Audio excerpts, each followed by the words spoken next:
Greetings, dear subscribers and casual visitors to my channel. The world of Harry Potter isn't just a tale of good versus evil. At its heart, it's a story about friendship.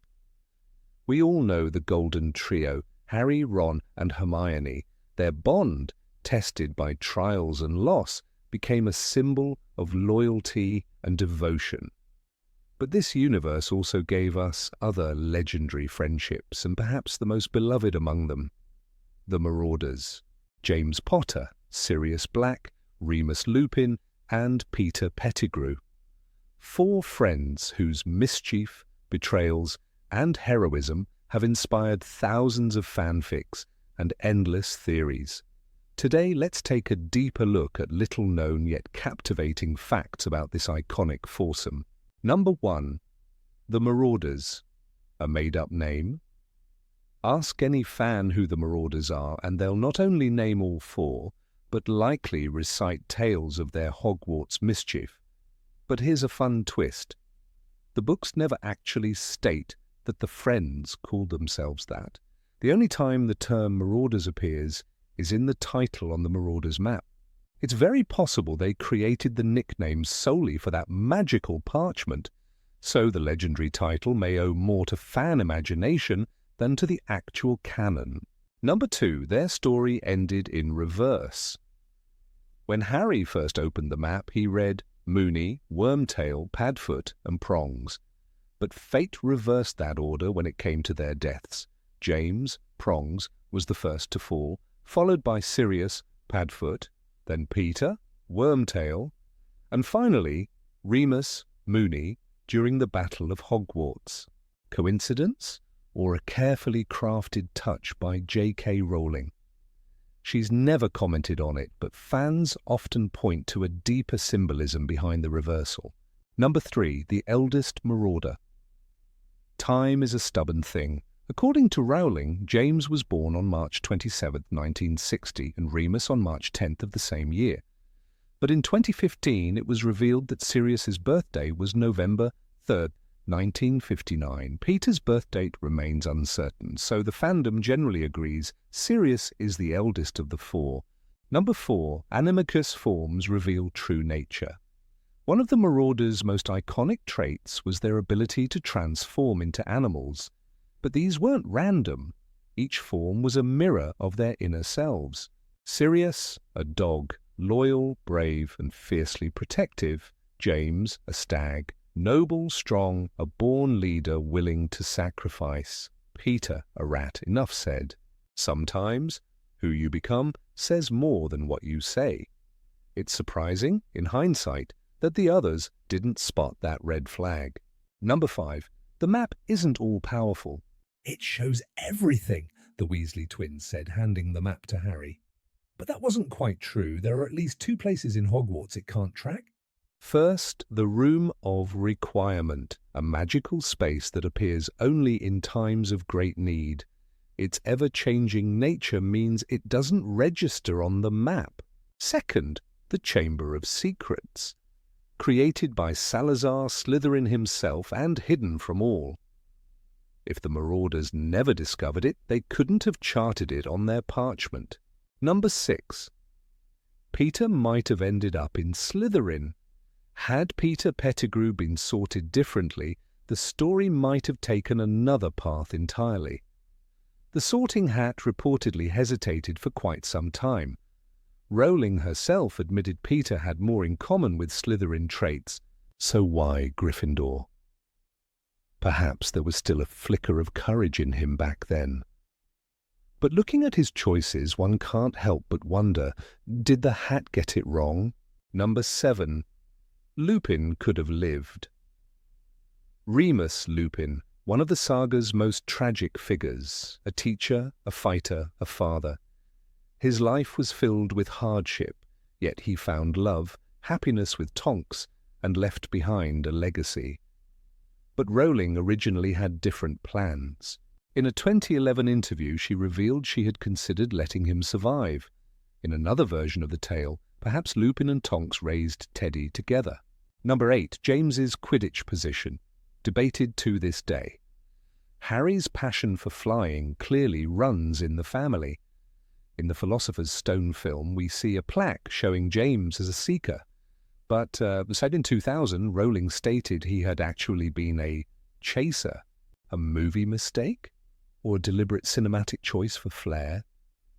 Either way, this small detail sparked endless debates in fan circles. Number 9, Sirius and James, a friendship that became family. Sirius Black had a house, but never a home. Grimmauld Place was cold, cruel, full of shouting, silence and hatred. He didn't belong there, not with a family obsessed with blood and power. At 16, he ran, no plan, no goodbye, just his wand and a bag. He went to the Potters. James opened the door, smirked. Took you long enough. Fleamont and Euphemia didn't ask questions. They gave him a bed, a plate, a family. That night, Sirius breathed freely for the first time, and he never went back. From then on, James and Sirius were more than friends. They were brothers, not by blood, but by everything else that matters. They laughed the same, fought the same, dreamed the same. Detention? They did it together. Trouble? They caused it as one. James taught Sirius what love looked like.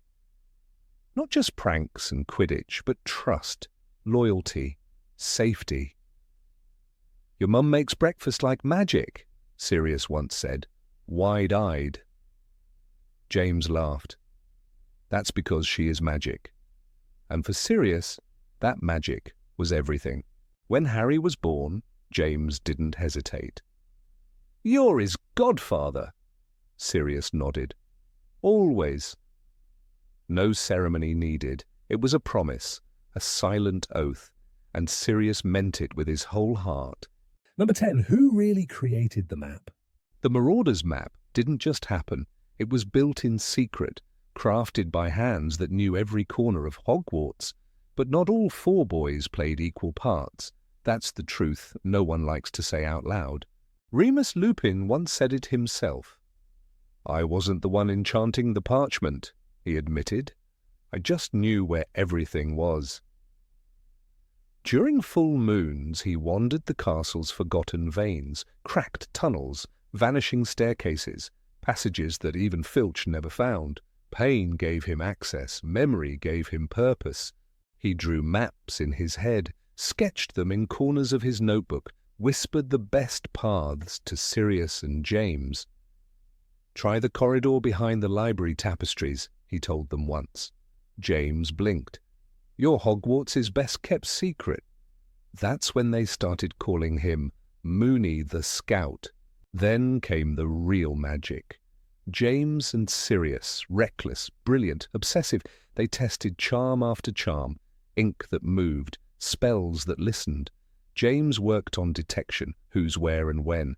Sirius added personality, the insults, the drama. "Keep your nose out, you nosy little toe rag," his favourite line. They stayed up late, cloaks pulled tight, wands hot with effort. James muttered, "Mischief managed," after every session. The phrase stuck. Sirius grinned. Perfect ending to every story. Number 11. Why Lupin was never a prefect. Remus Lupin was made for the prefect badge. Smart, calm, always in control. He wasn't loud like James, or reckless like Sirius. He followed rules mostly. Teachers trusted him, students respected him. So when the Gryffindor prefect badge went to Lily Evans, people were surprised. Years later, in Order of the Phoenix, Harry asked him why. Remus didn't dodge. He gave a soft smile. "I wouldn't have been able to stop James and Sirius," he said. "Not really?" His voice held no bitterness, just truth. Remus wasn't weak, but friendship ran deep. Dumbledore knew it too. He watched the Marauders closely, knew their hearts, knew their limits. And he understood that giving Remus a badge would trap him, force him to choose between duty and loyalty. Dumbledore spared him that choice, not out of doubt, but kindness. Remus never complained. He didn't envy Lily. She earned that badge, brave, honest, sharp when it mattered. She took points from anyone, even friends. Remus admired that. He couldn't do it, not to James, not to Sirius, and definitely not in public. But a badge isn't what makes a leader. Remus led in silence. When Sirius wanted chaos, Remus gave him a look. When James got too wild, Remus stepped in with a few quiet words, and more often than not they listened. Number 12. Peter Pettigrew and the Secret Hideout. Peter Pettigrew. The name stings. The traitor, the coward, the one who gave up James and Lily for his own skin. But once, long before the darkness, he was just a boy, a nervous, quiet boy. And for one short moment, he did something good. Something no one expected. It started with Remus. After every full moon he came back wrecked, pale, quiet, covered in fresh wounds. James cracked jokes to cheer him up. Sirius brought chocolate, but Peter, he watched. He noticed what no one else did. The silence, the shame. One night, Peter whispered, "He needs a place, away from stares, from questions."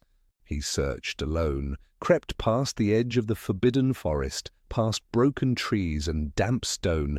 That's where he found it, a ruined hut, half swallowed by ivy, forgotten, hidden. He cleared it out himself, swept the floor, sealed the roof with spells, dragged in blankets, left food. "This is for Remus," he told the others, "so he doesn't have to heal like an animal." It worked. The next full moon, they brought Remus there. He didn't speak at first, just looked around, touched the wall, sat down slowly, then said, "Thank you." That was enough. The hut became their secret place, a haven, a refuge. It wasn't big, it wasn't magical, but it felt safe, it felt like friendship. Peter had done that, not James, not Sirius, not even Remus, Peter. The boy no one took seriously, the one they teased. "You actually fixed this place up?" Sirius laughed. Peter shrugged. He needed it. And that was all. Later, that little hut would be forgotten, swallowed by the war. But some say it was the first spark of the Room of Requirement. Number 13. The quiet influence of Lily Evans. James Potter could make a whole room laugh, but when Lily Evans walked in, he lost his words. It started their first year. She was clever, confident, fierce. He was loud, cocky, always showing off, but she never seemed impressed. That only made him try harder. He'd mess up his hair, flash that grin, pull wild stunts just to catch her eye. Sometimes it worked, most times it didn't. "Leave him alone, Potter," she snapped once when James levitated Snape upside down. The smile dropped from his face. That stung more than any hex. She wasn't like anyone else. She didn't laugh at cruelty, didn't care about fame or flash. James noticed. And slowly, so did the others. The pranks got softer, less cruel. He didn't hex first, just to look cool. Remus saw the change. "What's gotten into you?" he asked. James just said, "Lily." Lily never cast a charm on him. She didn't need to. Her words were sharper than spells. Her silence hit harder than any jinx. When she was disappointed, James felt it. And he wanted to be better, not just for her, but because of her. By 6th year, it showed. He stopped mocking Snape, even tried to apologize once. "I was a prat," he muttered. Snape sneered and walked away. But Lily heard, and for the first time she smiled back. The Marauders noticed too. Their leader was different, still bold, still reckless, but now there was a reason behind it. He fought for something more than fun, more than pride. Sirius still lit the fire, but James kept it under control, because Lily mattered. 7th year, they were head boy and girl. No more shouting in corridors, just quiet smiles, midnight patrols, shared glances. James didn't need to perform anymore. Lily saw the real him, and finally she let him in. Number 14. Why Lupin never tried to cure himself. Remus Lupin never begged for mercy. He didn't ask for sympathy. He lived with the curse like it was stitched into his skin. From the moment Fenrir Greyback bit him, everything changed. He was 5. Too young to understand what had been stolen. Too young to know it could never be returned. He searched anyway. Romania, Bulgaria, dark corners of Nocturne Alley. He drank potions that burned his throat and swallowed powders that made him hallucinate. Some healers promised a cure. All lied. "We'll extract the wolf," one whispered. Instead, Remus woke up screaming, bones shattered mid-transformation. Nothing worked. Nothing helped. Except Severus Snape, the last person anyone expected. But it was Snape who brewed the Wolfsbane potion, a bitter, metallic liquid that let Remus keep his mind. "I remember everything," he once said. "The moon rises and I'm still me." It wasn't a cure, but it was freedom. The kind that let him look people in the eye again. Still, he lived in silence. Took low jobs. Kept moving. Told no one. "People like me aren't wanted," he told Harry. Even in our world. It wasn't drama, it was the truth. Employers slammed doors. The ministry passed laws. Fear followed him everywhere. He never got angry, never lashed out. He fought instead. For others, for those who couldn't. He joined the Order, went undercover in werewolf packs loyal to Voldemort, risked his life to pull them away. Some listened, some didn't, but Remus kept going.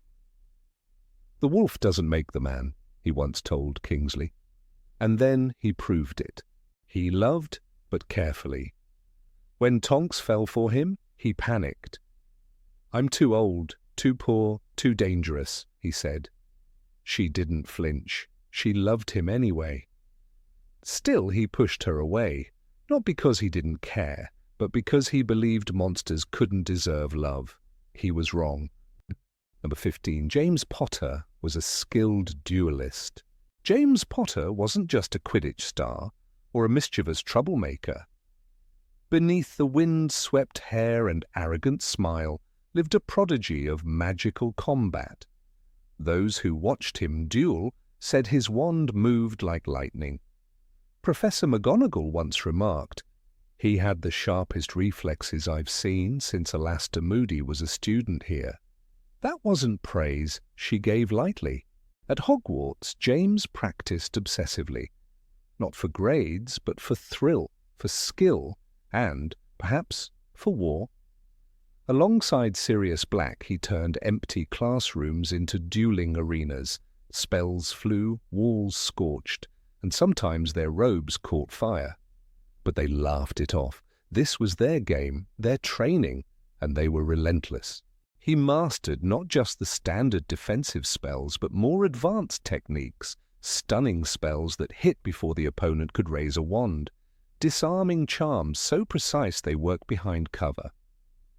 James once used Expelliarmus to knock both wand and shield from a Slytherin's hand in the dueling club in one motion. Slughorn clapped.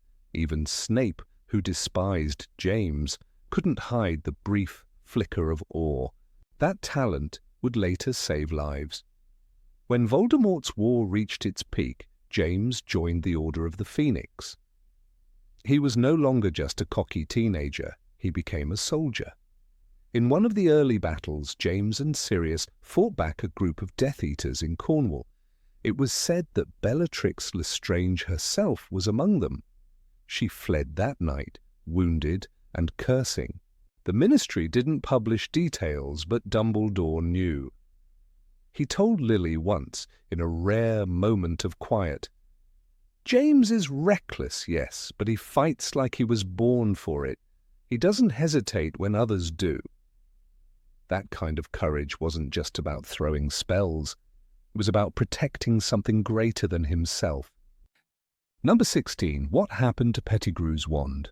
Of course, here is a 2,000-word artistic narrative in English, structured as 20 long, detailed paragraphs exploring the mysterious disappearance of Peter Pettigrew's wand and its symbolism in the Harry Potter universe. When Peter Pettigrew, the man once known as Wormtail, died in the cellar of the Malfoy Manor, it wasn't just his life that ended, it was the extinguishing of a story built on cowardice, betrayal, and hollow loyalty. In that quiet, shadowy corner of the wizarding world, where Voldemort's enemies and allies alike vanished into whispers, something curious occurred, something that sparked questions in the minds of observant fans. What happened to his wand? The moment of Pettigrew's death is powerful, though understated. In Harry Potter and the Deathly Hallows, Rowling writes, "The silver hand seizes him by the throat. Pettigrew is strangled by the very hand Voldemort gave him." But amidst the shock and eerie silence, Rowling never tells us what became of his wand. It is a curious omission in a story where wands, so central to identity, allegiance, and power, are given such narrative weight. Pettigrew's wand, once the tool of his treachery, simply disappears. This silence left a vacuum that fans eagerly tried to fill. Did Harry take it? Was it destroyed? Could it have been hidden, reclaimed, or used again? And why would such a key item, an extension of Pettigrew's magical essence, vanish from the story so quietly? Theories sprouted across forums, speculation ran wild until, in a 2007 interview, J.K. Rowling dropped a single piercing answer. Pettigrew's wand was broken at the moment of his death. It was never repaired, never retrieved. This revelation, though brief, speaks volumes. It tells us not just about the physical state of the wand, but reflects the thematic end of Pettigrew's journey. His wand, the last symbol of his autonomy, his agency, his power, was severed from the world just as he was. There would be no resurrection, no inheritance, no legacy. It was the final act of erasure. Pettigrew's wand had seen much in its time. It had betrayed James and Lily Potter. It had cast the spell that killed Cedric Diggory. It had performed magic in secret for 12 years, while its master hid in his Animagus rat form, scuttling through the halls of Hogwarts as Scabbers. And later it became a tool of resurrection, used in the ritual that brought Lord Voldemort back to life in the graveyard of Little Hangleton. Few wands in the series held such dark history, and fewer still vanished so absolutely. The act of breaking a wand is not insignificant. In the Goblet of Fire, we see that wands can be repaired under certain circumstances. Harry's own wand, shattered during his escape from Voldemort, is later restored using the power of the Elder Wand. But Pettigrew's wand was not given such a reprieve. It was, in a way, condemned with him. One might wonder, was it Voldemort's hand, that silver, magical appendage, which crushed the wand as it killed him? Did the magic of the Dark Lord's own creation destroy more than just Pettigrew? The moment Wormtail hesitated to kill Harry, just for a heartbeat, was his only act of rebellion, his flicker of conscience. And the silver hand, sensing this betrayal, turned on him. "You're going to kill me?" Harry gasped, and Pettigrew hesitated. For a split second he seemed to be fighting with himself. Then the hand moved. In that heartbeat, his destiny shifted. His moment of weakness became his moment of truth, and the very tool that had brought him power became the agent of his end. The breaking of the wand symbolizes more than death. It is the end of his usefulness to the dark side, the final punishment for a life defined by fear and betrayal. There's no ceremony, no respect. Not even Voldemort mourns him. "Wormtail is dead?" the Dark Lord asks coldly and moves on. And his wand, like his life, is discarded. deemed unworthy of remembrance. Contrast this with other characters whose wands carry symbolic weight. Dumbledore's Elder Wand, stolen but legendary, passes from master to master until it rests, finally, broken by Harry and thrown into the chasm of memory. Even Draco Malfoy's wand, taken by Harry at Malfoy Manor, becomes a temporary companion to the boy who lived. Wands are tokens of identity, but Pettigrew's wand is stripped of all that. Its fate is sealed by silence and oblivion. There is something poetic in that silence. Pettigrew was a man who always stood in the shadows of giants, James, Sirius, Remus, and later Voldemort. He never had the courage to stand on his own. Even when he acted, it was through subterfuge and desperation. His wand did not duel with pride or justice. It betrayed in the night. It tortured. It trembled in his shaking hands. And so, when it broke, no one cried for it. It broke in secret, just as its master had lived. Some fans have tried to connect the dots. Did Harry notice the wand? Could it have been buried with Pettigrew in the cellar of the Malfoy Manor? But the truth is more symbolic than literal. Rowling's remark that the wand was never retrieved makes it clear. It is lost. Not physically misplaced, but narratively erased, like a shameful relic better left forgotten. Still, we remember its presence in key moments. During the rebirth of Voldemort, Pettigrew cuts Harry's arm and drops the blood into the cauldron, flesh of the servant, willingly given. The wand rests nearby, ready to serve the master once more. When Cedric dies, Pettigrew's spell is immediate, unforgiving. It is not the wand that hesitates. It is the man who hides behind it. And in the cellars of Malfoy Manor, it is still in his possession. Harry doesn't notice it. There is no flicker of light, no spark as it vanishes. It simply ceases to be. A quiet end for a quiet coward. There's a tragic irony in Pettigrew's story. He wanted greatness. He wanted to matter. He aligned himself with the most powerful wizard of the age in the hope of securing a place, a purpose. But he was never loved, never trusted. Not by the Order, not by Voldemort. Even the magical hand he received as a reward turned against him. His last ally became his executioner. Number 17, Sirius's unique Patronus. Of all the remarkable traits that defined Sirius Black, his Patronus was among the most deeply personal and symbolic.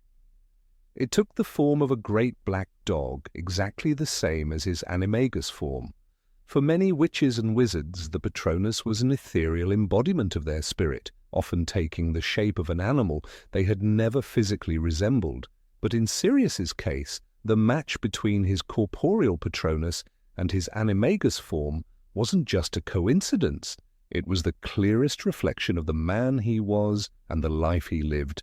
In the Harry Potter series, J.K. Rowling subtly explores the concept of identity through magic. The Patronus charm, difficult to master and fueled entirely by positive emotion, is a deeply intimate magical act. When cast successfully, it conjures a silvery guardian shaped by the witch or wizard's happiest memories, desires, and essence. For most, this animal had no connection to their physical reality. But Sirius's Patronus was a dog, specifically a large black dog. This was not just happenstance. It was Sirius's soul reaching outward, drawing from the same well of feeling that made him choose to become Padfoot in the first place. Rowling once explained that the Animagus transformation is a reflection of a wizard's inner nature, often unconscious. The form isn't chosen, it is discovered. And so Sirius became a dog, loyal, fierce, independent and wild. But his Patronus, unlike many others, wasn't a separate symbol of hope or protection. It was the same dog, the same form. That tells us something profound about Sirius. His emotional and magical self were completely intertwined. He didn't wear a mask or live with duplicity. He was exactly who he was, through and through, no matter what shape he took. When Harry asked Remus Lupin about Patronuses in Harry Potter and the Order of the Phoenix, Lupin explained, "You've got to think of something happy." That happiness, for Sirius, was always connected to the feeling of belonging, of being part of a pack. His deepest joys were forged in youth, laughing with James Potter, sneaking around Hogwarts, breaking rules but staying true to each other. They were the Marauders, a makeshift family in a world that often felt hostile and cold. So it's no surprise that Sirius's Patronus and his Animagus form reflected the animal that best symbolized devotion and pack loyalty, a dog. Sirius grew up in a house that was cold in more than just temperature. The Black family, obsessed with blood purity and status, never understood the wildness in their second son. He was born into a name but not a home. The moment he could, Sirius ran from Grimmauld Place and never looked back. He found comfort in the Potters, especially in James. In James, Sirius found not just a best friend but a brother. Their bond was so close that when Lily and James were murdered, Sirius's world shattered. And yet, the bond with their son, Harry, offered him a reason to survive. It was Harry, above all, who reignited Sirius's purpose. After escaping from Azkaban, he told Harry, "I would have died before I betrayed your parents." And he meant it. Everything he did, from returning to Britain to hiding in caves to risking exposure in order to watch over Harry, was driven by his need to protect. The dog in him was a creature of fierce loyalty. And so, when he summoned a Patronus, it wasn't a deer like James or a stag's companion. It wasn't a wolf like Remus. It was himself, his truest, purest self. In the Department of Mysteries, when Sirius fought beside Harry and the others, there was a moment of clarity, a man battling not just Death Eaters but years of loss and loneliness. The black dog stood tall that night, in both form and spirit. He duelled with swagger, with the reckless courage that had always defined him. And though he would fall through the veil shortly after, it was that moment that confirmed what we always knew. Sirius was, until the end, a guardian. Tonks's Patronus changed to match Remus Lupin's. This told us something important. Patronuses aren't just about who we are, but who we love. Sirius loved James like a brother, but it was Harry who became his reason to live again.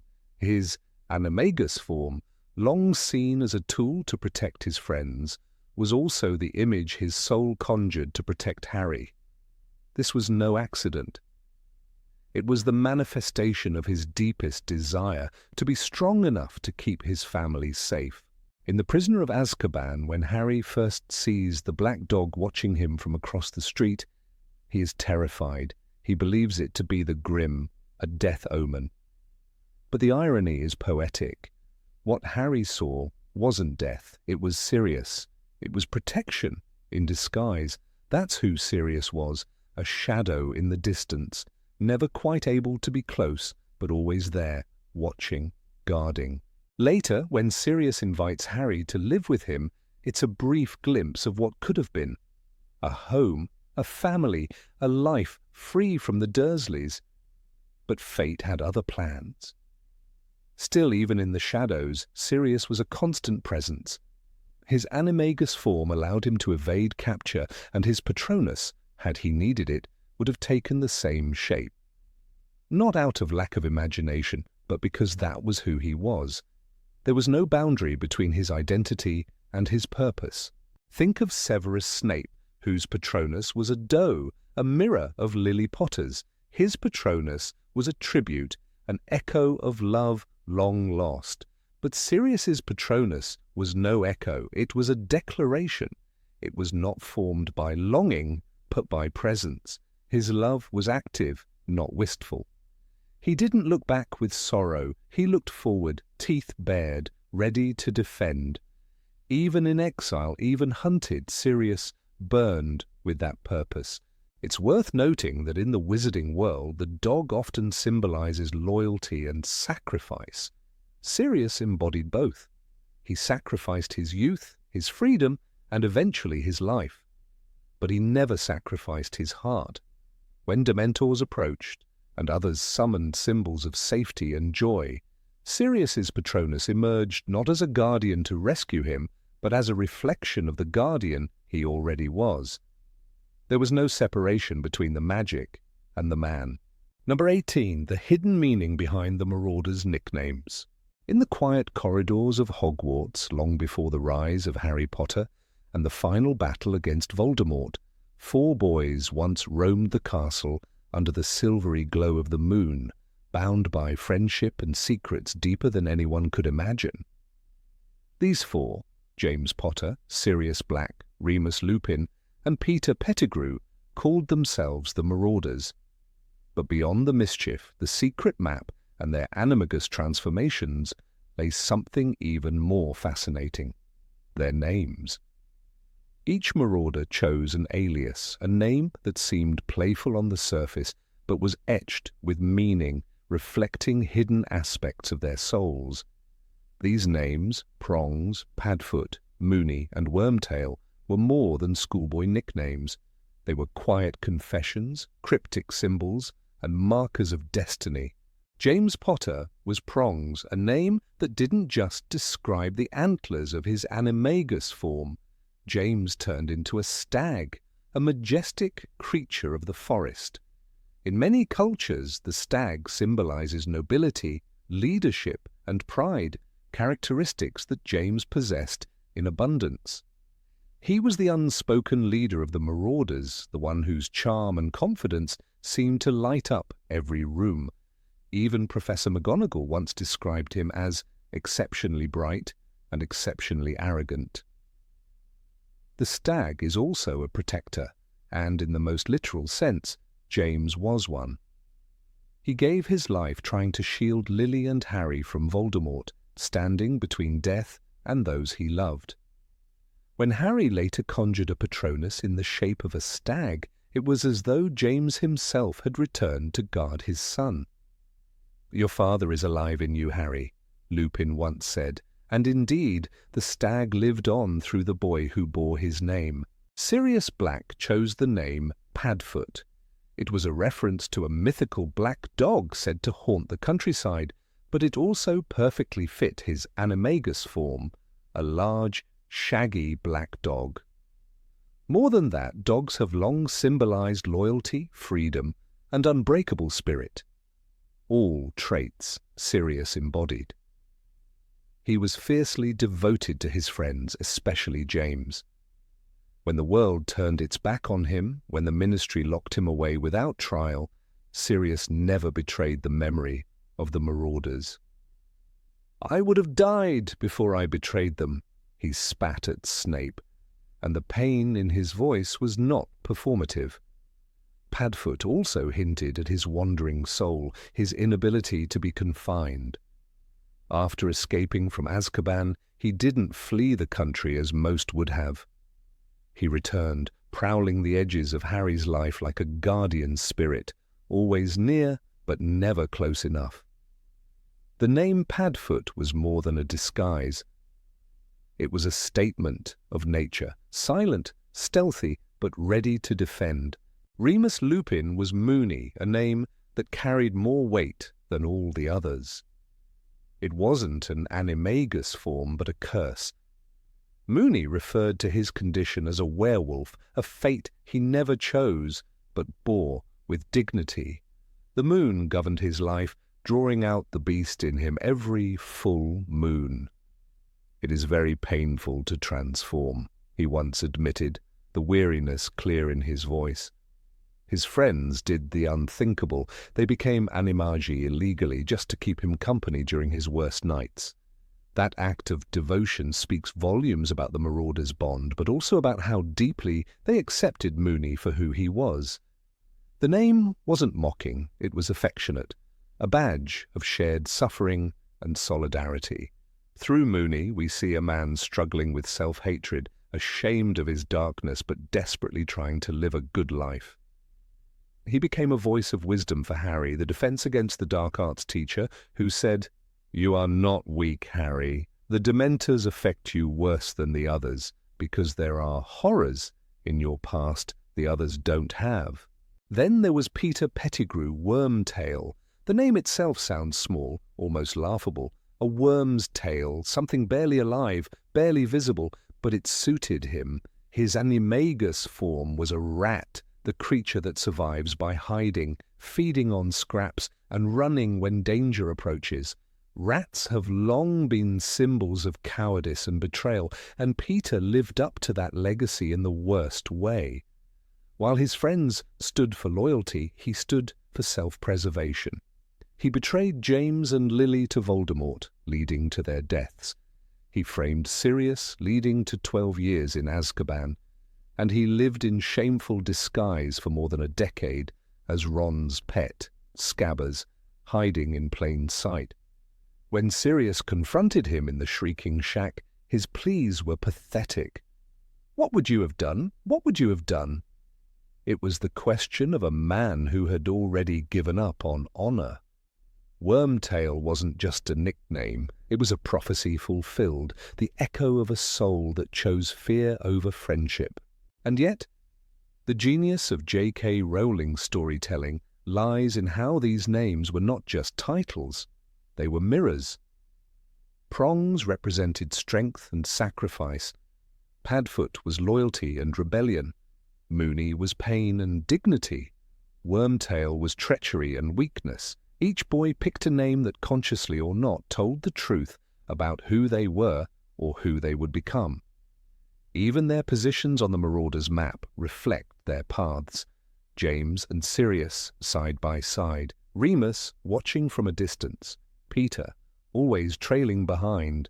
The names also connect to their deeper roles in Harry's life.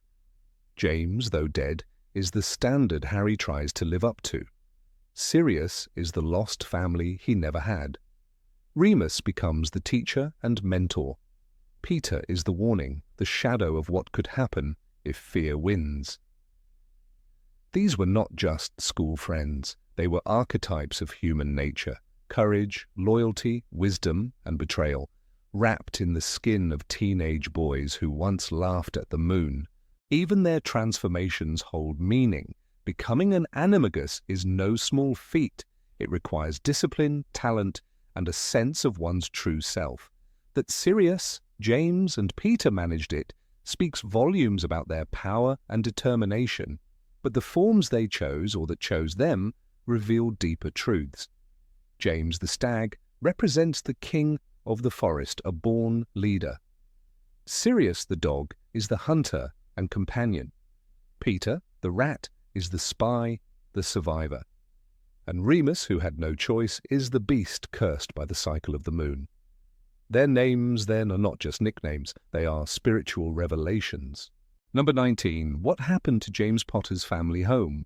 The wind in Godric's Hollow whispered forgotten secrets as it rustled through the remains of the Potter cottage, its thatched roof blown apart by the force of the curse that changed the wizarding world forever. Visitors to the site still tread carefully around the protective charm that preserves the ruin, unaware that the house is only part of the story. What many do not know, what even die-hard fans sometimes miss, is that the house where James and Lily Potter died was never meant to be their permanent home. Before the war, before Voldemort's rise, the Potters had another estate. And it too has a story soaked in history, silence, and sorrow. Long before the events of October 31st, 1981, the Potter family lived in a grand manor not far from London. It was not the humble cottage immortalized in history books, but a sweeping property owned by James's parents, Fleamont and Euphemia Potter. The manor stood at the edge of a mist-shrouded wood, with high hedgerows and gates that shimmered with complex magical protections. Inside, the walls were lined with portraits, some speaking, some silent, of generations of Potters who had left their mark on the wizarding world. It was here that James grew up, racing broomsticks down the grand hallway, and where Fleamont brewed his famed Sleek Easy's hair potion in the alchemical greenhouse behind the house. James always said he had everything he needed, Sirius Black once mentioned to Remus Lupin in a letter not found in the books but referenced in J.K. Rowling's notes. But that house, Merlin, it was massive. Even the bedrooms had fireplaces that you could fit a hippogriff in. Fleamont and Euphemia were already elderly by the time James was in Hogwarts. They had had him late in life, and as the shadows of war lengthened, their health waned. Euphemia succumbed first, quietly in her sleep, her wand still resting under her pillow. Fleamont followed not long after, claimed by dragonpox despite the efforts of the best healers St. Mungo's could offer. James inherited everything, the house, the wealth, and a deep sense of duty to use it for something greater than himself. But with Voldemort's terror growing, the manor became a risk. By the summer of 1981, James and Lily made the decision to leave it behind.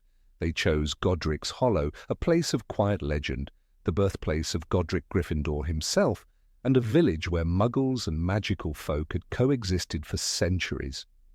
The cottage there was old and unassuming, nestled beneath a hill, the perfect place to hide. Dumbledore helped them cast the Fidelius charm, trusting their secret keeper.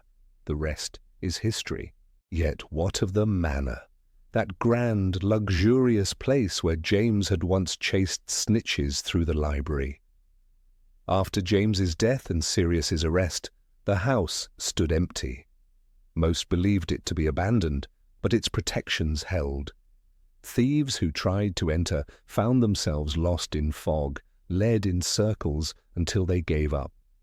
Ministry officials attempting to seize the property were rebuffed by ancient enchantments that recognized neither political authority nor public interest. The house, like a wounded animal, closed itself off from the world.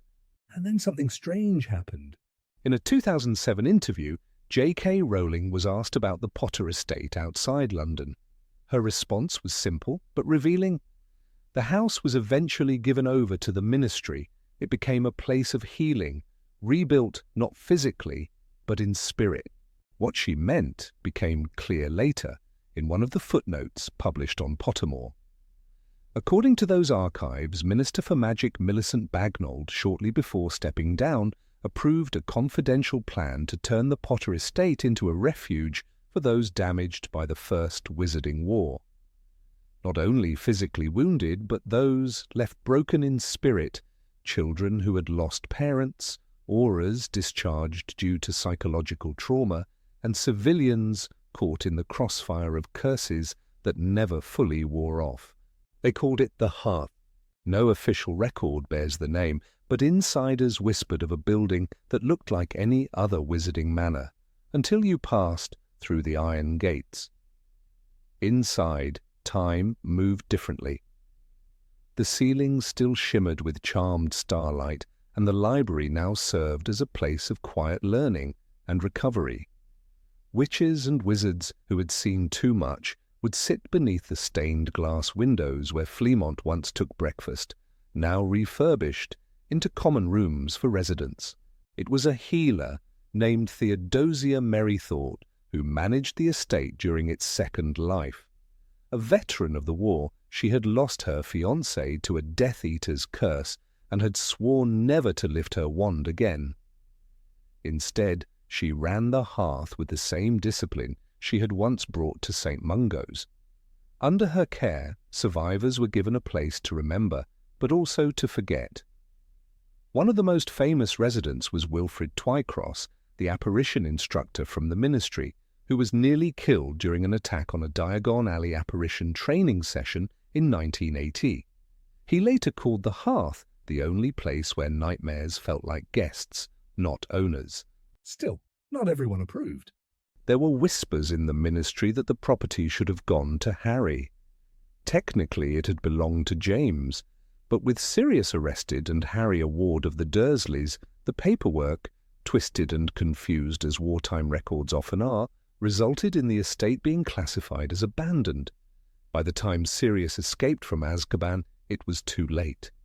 The house was no longer a house. It had become a memory given shape. "I remember it vaguely," said Neville Longbottom in an off-record quote to the Daily Prophet in 2009. "I was very small. My gran took me there once. There was this enormous oak staircase and music that played without anyone touching an instrument, but it was quiet. Not sad, just quiet." The house retained its identity. The portraits remained, though many had closed their eyes in protest when the war had taken James.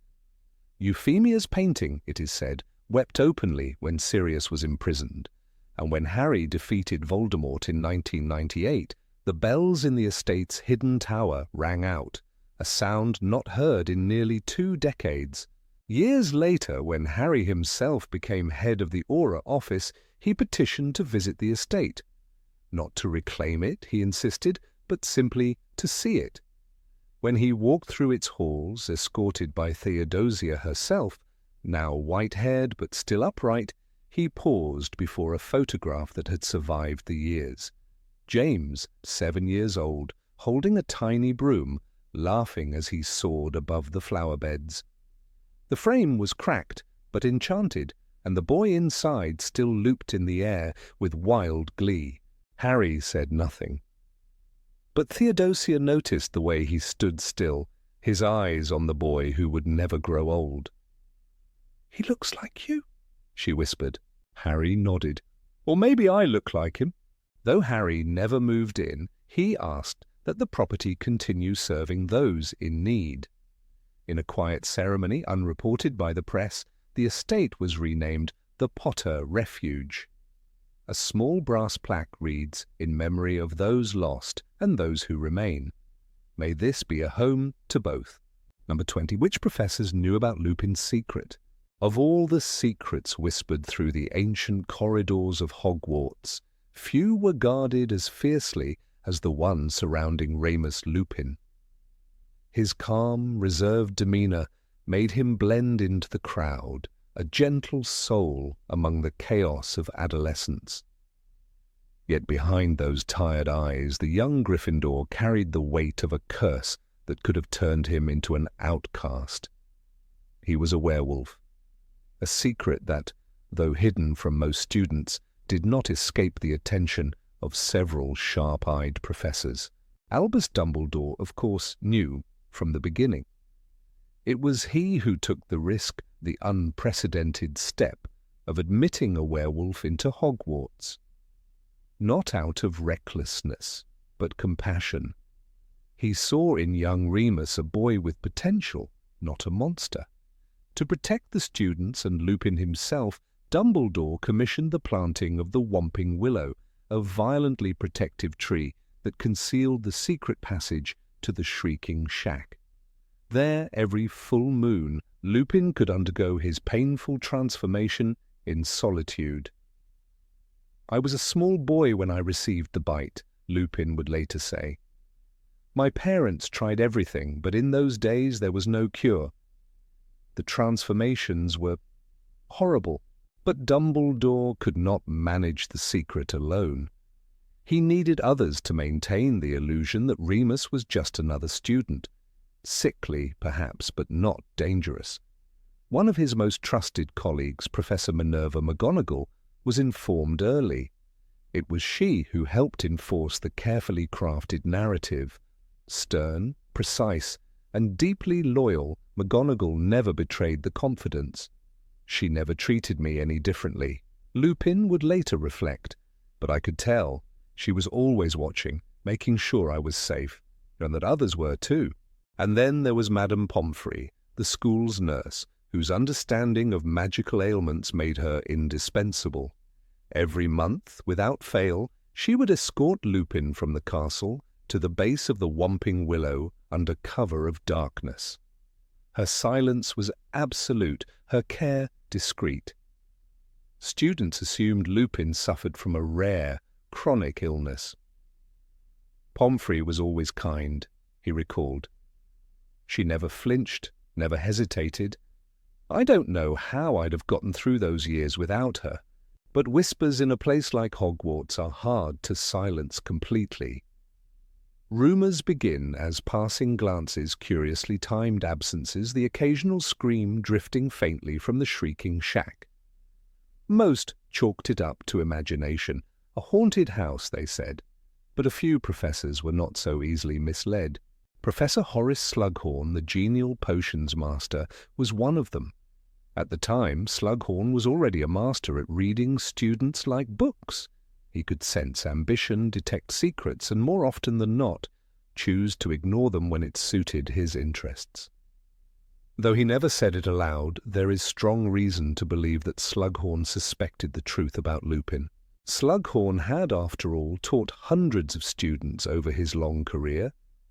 He had an uncanny instinct for spotting things others missed. And there was something about Lupin, the way he kept to himself, the too frequent illnesses, the strangely timed disappearances. He was a bright boy, Slughorn would later tell Harry Potter in his usual jovial tone, but always looked a bit peaky, didn't he? A quiet one, that Lupin, very quiet. It wasn't just intuition. Slughorn was an expert in potion making. He would have recognized the signs, the lingering scent of wolfsbane, perhaps, on Madame Pomfrey's robes, or the subtle ordering of certain ingredients during the weeks leading up to the full moon. It's no stretch to imagine that he saw the pattern, but chose silence. There's a line in Harry Potter and the Half-Blood Prince that speaks volumes. Slughorn knew when to keep his mouth shut. This was one of those times. It is rumoured that Dumbledore, ever the quiet manipulator, had a private word with Slughorn early on, not a command. Dumbledore rarely issued those, but a request cloaked in quiet urgency. The type of appeal that reached beyond duty and into conscience. He's just a boy, Horace. Give him the chance. And Slughorn, despite his flair for prestige and his adoration of the famous and well-connected, had a heart.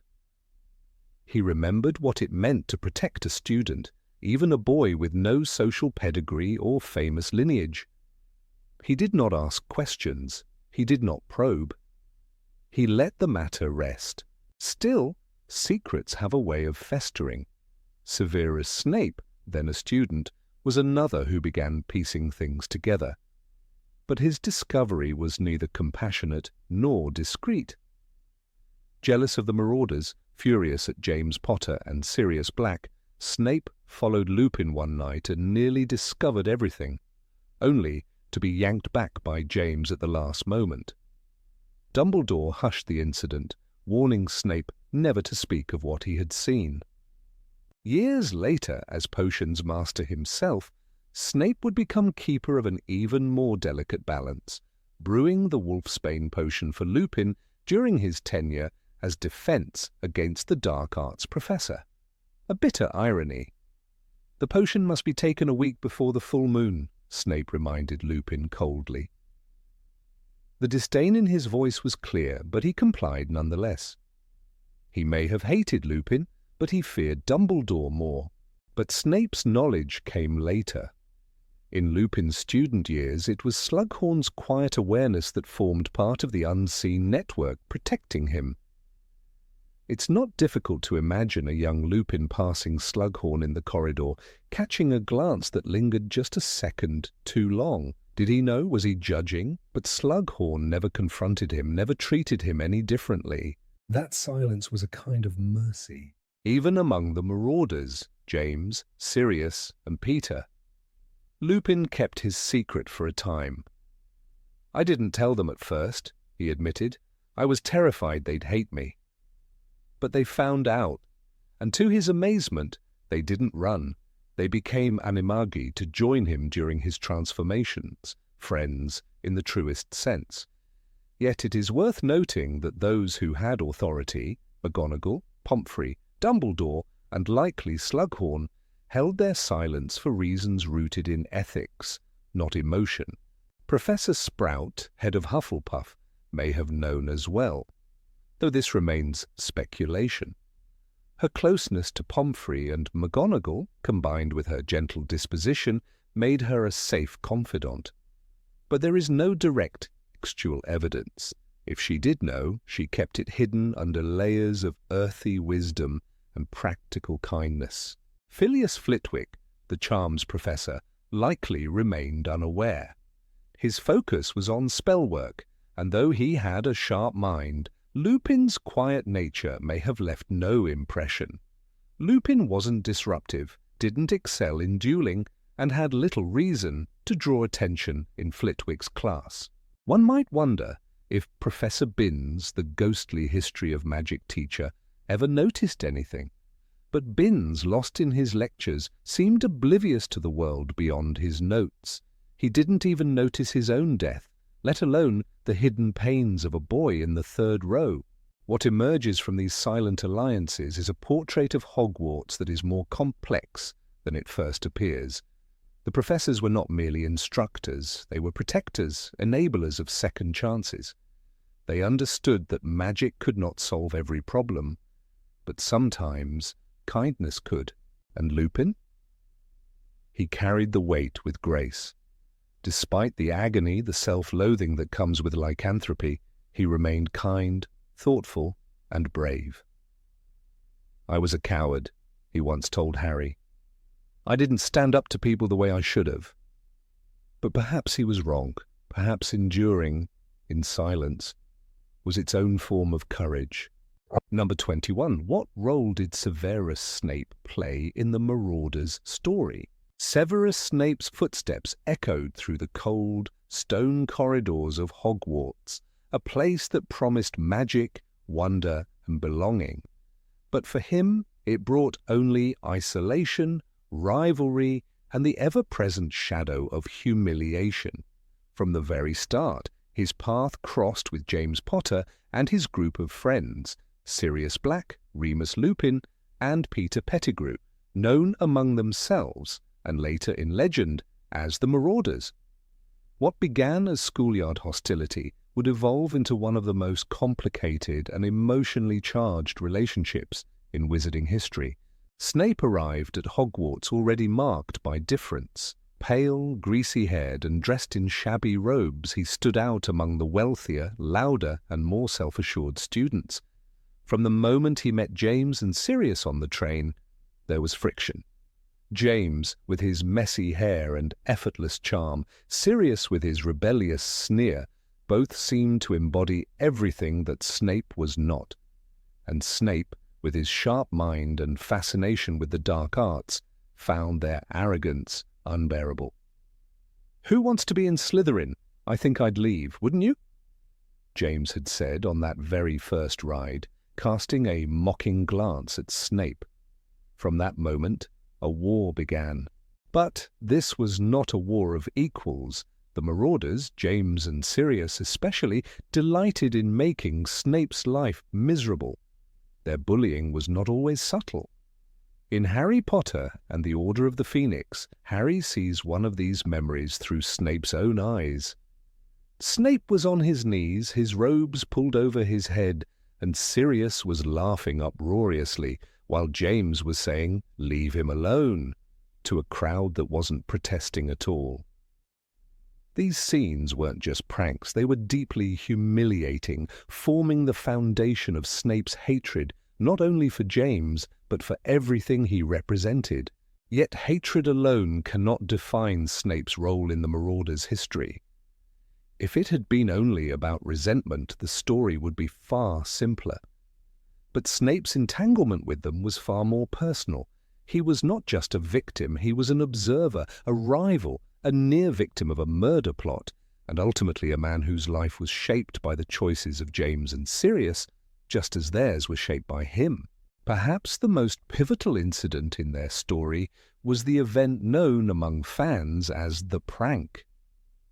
One evening, Sirius, driven by a moment of cruelty or perhaps recklessness, told Snape how to bypass the Whomping Willow's hidden tunnel, leading directly to the Shrieking Shack.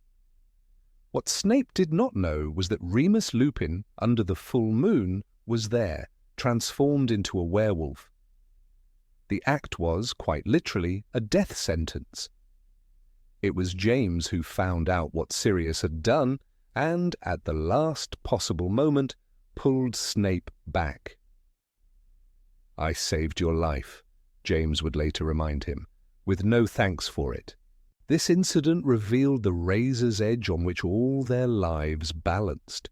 Snape was not merely a bullied classmate, he was entangled in secrets that could destroy lives.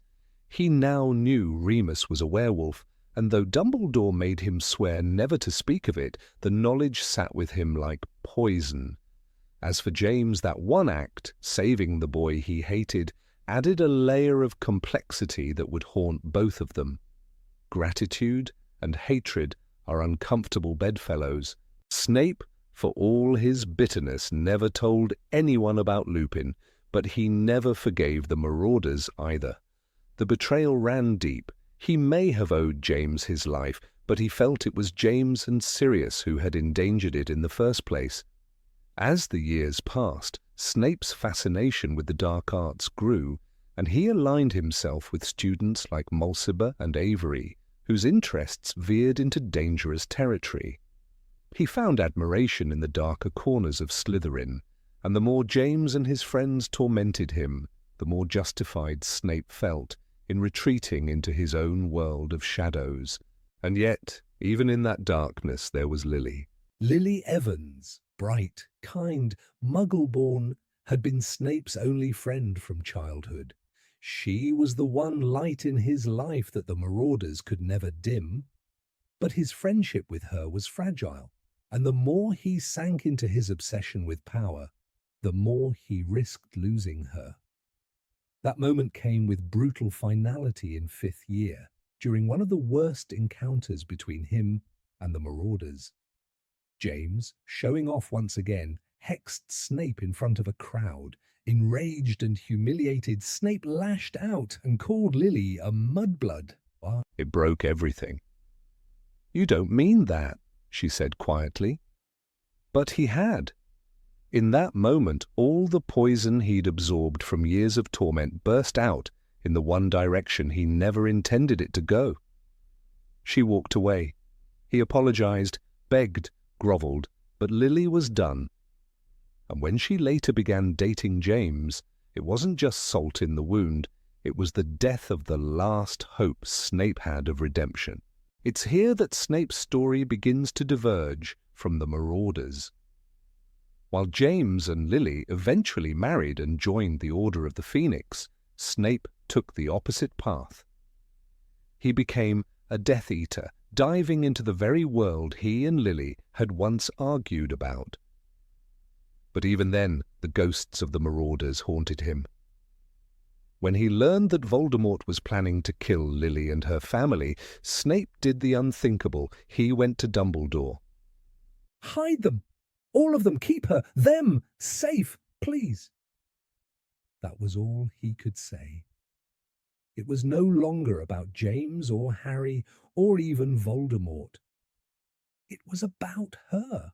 Ironically, in trying to save Lily from the consequences of the very master he served, Snape became part of the same resistance James had fought for. After Lily's death, Dumbledore asked him, "What will you give me in return, Severus?" His answer was simple. Anything. From that point on, Snape's life took on a strange, mirrored reflection of the Marauders. He became a double agent, spying on Death Eaters for Dumbledore. He protected Harry, James's son, though he loathed him because he carried Lily's eyes. He watched over Remus Lupin during his return to Hogwarts.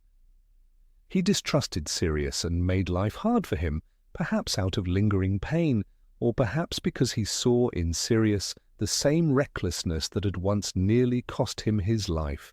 And yet, the tension never eased. At every turn, Snape reminded Harry that his father was arrogant and foolish. "Strutting around the place with his friends and admirers," he said, bitterly. "The resemblance between you is uncanny." But what Harry did not know then, and would only understand years later, was that behind that resentment was a life defined by loss, betrayal, and the unbearable burden of love unreturned. In many ways, Snape lived in the aftermath of the Marauders. They shaped his youth, for better or worse. Even Peter Pettigrew, whom everyone underestimated, became a key player in the tragedy that followed. It was Peter who betrayed the Potters, leading to their deaths. It was Peter who escaped justice, while Snape, haunted by guilt, remained in Hogwarts as a silent guardian of the child who symbolized everything he had lost. His final years were steeped in sacrifice. As headmaster of Hogwarts, he was forced to play a cruel role to maintain his cover. The world saw him as a traitor, but he was protecting students, hiding secrets, and keeping the flame of resistance alive. And in his final moments, even as Nagini struck, his thoughts were not of revenge or legacy. They were of Lily. "Look at me," he whispered to Harry. "You have her eyes." In the end, Snape's role in the story of the Marauders is not that of a villain or a hero, but of a man caught between darkness and light. He was the foil to James's radiance, the mirror of Sirius's recklessness, the shadow beside Lupin's quiet nobility. And through it all he remained defined not just by the pain they caused him, but by the impossible love he bore for the one person who saw the good in him before it was too late. Number 22. Sirius and Hagrid's flying motorcycle, a forgotten detail. Of all the symbols scattered throughout the Harry Potter universe, few are as quietly potent as Sirius Black's flying motorcycle. It appears only briefly in the films and in the first chapter of the first book, yet it leaves behind a deep echo. When Hagrid lands on Privet Drive with a baby wrapped in blankets, astride a rumbling flying motorcycle, it's a moment that marks the end of one era and the beginning of another. Most readers and viewers remember the scene, but what often goes unnoticed is the deeper meaning of that motorcycle, where it came from, why Sirius Black owned it, and how this single object threads the stories of three key characters together. Sirius Black was not the sort of man to ride a broomstick quietly to a ministry-approved location. He was a rebel by blood and spirit, born into the noble and most ancient House of Black, yet always at odds with everything that House stood for. The motorcycle was more than just a mode of transportation. It was a loud, unmistakable symbol of his resistance. While his family clung to pure-blood supremacy and rigid traditions, Sirius roared through wizarding Britain on a piece of enchanted Muggle machinery, wind in his face, laughter in his throat. Rowling once said in an interview, for Sirius, the motorcycle was a symbol of everything he wanted to be, free, unbound, away from the expectations of his lineage. The motorcycle didn't just fly, it defied gravity, much like Sirius himself. James Potter, Sirius's closest friend and brother-in-arms, was often seen with him during those long nights of adventure. It was not uncommon for them to travel across the country during the First Wizarding War, sometimes under the cover of night, other times blatantly, challenging Death Eaters and delivering messages for the Order of the Phoenix. In those war-torn days, the motorcycle wasn't just about fun. It was a tool for survival, escape, and sometimes salvation. Remus Lupin once described how Sirius had swooped in to pull him out of a tight spot near Ottery St. Catchpole, Death Eaters closing in on both sides, like a mad comet in leather boots, as Lupin had put it. It is perhaps one of the great ironies of the story that the same vehicle Sirius used to fight for the Order would later carry Harry to his first night of supposed safety. When Voldemort fell after attempting to kill baby Harry, it was Sirius who arrived at Godric's Hollow moments later. The house was in ruins, James and Lily were dead. Harry somehow had survived, and Sirius, trembling with grief and fury, found himself standing in the ashes of everything he loved. There is a line in the first chapter of Philosopher's Stone that, when read with the full knowledge of Sirius's story, cuts deep. Sirius Black lent him the motorbike. "I'd have got Harry out myself if I could," Hagrid says, his voice gruff. That moment is loaded with pain. For Sirius, that motorcycle had always meant escape, but in that moment, it was surrender. He handed over the bike, his symbol of freedom, his means of flight, not to flee but to help a child. He gave the bike to Hagrid, trusting him to carry Harry to the Dursleys. Then Sirius went to find Peter Pettigrew. It was the last moment of his freedom for 12 long years. It's telling that Hagrid, who is not known for trusting many people easily, trusted Sirius enough to accept the bike. That brief exchange, unspoken in the book but heavy with subtext, tells us everything about their relationship. They were comrades in the war, both deeply loyal to Dumbledore, both capable of enormous gentleness despite their fearsome appearances. Sirius may have had a rebellious streak, but he was never reckless when it came to protecting the people he loved. And Hagrid understood that. The motorcycle was later kept in storage, its magic dormant, until it reappeared in Deathly Hallows. By then, Sirius was gone, killed at the Department of Mysteries, but the motorcycle had endured. Arthur Weasley had repaired and modified it. The sidecar was added. When Harry left Privet Drive for the last time, it was again that same motorcycle that carried him through the sky. In a storm of chaos, chased by Death Eaters and surrounded by danger, the bike screamed through the night, flames flying from its tailpipe. One of the most emotional lines in that chapter comes when Harry grabs the handlebars and remembers he was on Sirius's bike again. It wasn't just transportation, it was a tether to his godfather, to his parents, to that last sliver of childhood magic before everything changed. That bike had once carried him to safety, and now it was carrying him to war. Even mechanically, the motorcycle reflected Sirius. It was powerful, loud, unpredictable. It didn't just hover like a broomstick. It roared, leaving sparks and smoke. It crashed through fences. It was charmed to be far more than it seemed, like Sirius himself, capable of transformation, unexpected feats, and defiance of expectations. The bike flew not because it was supposed to, but because someone willed it to. That's very much in line with Sirius's own life, a man who refused to follow the path laid before him. It's also worth noting that Sirius was deeply fascinated by the Muggle world, especially considering how much his family disdained it. Owning a Muggle motorcycle and then enchanting it to fly was a direct slap in the face to the Black family's ideology. He loved things that his parents found vulgar: rock music, leather jackets, motorcycles.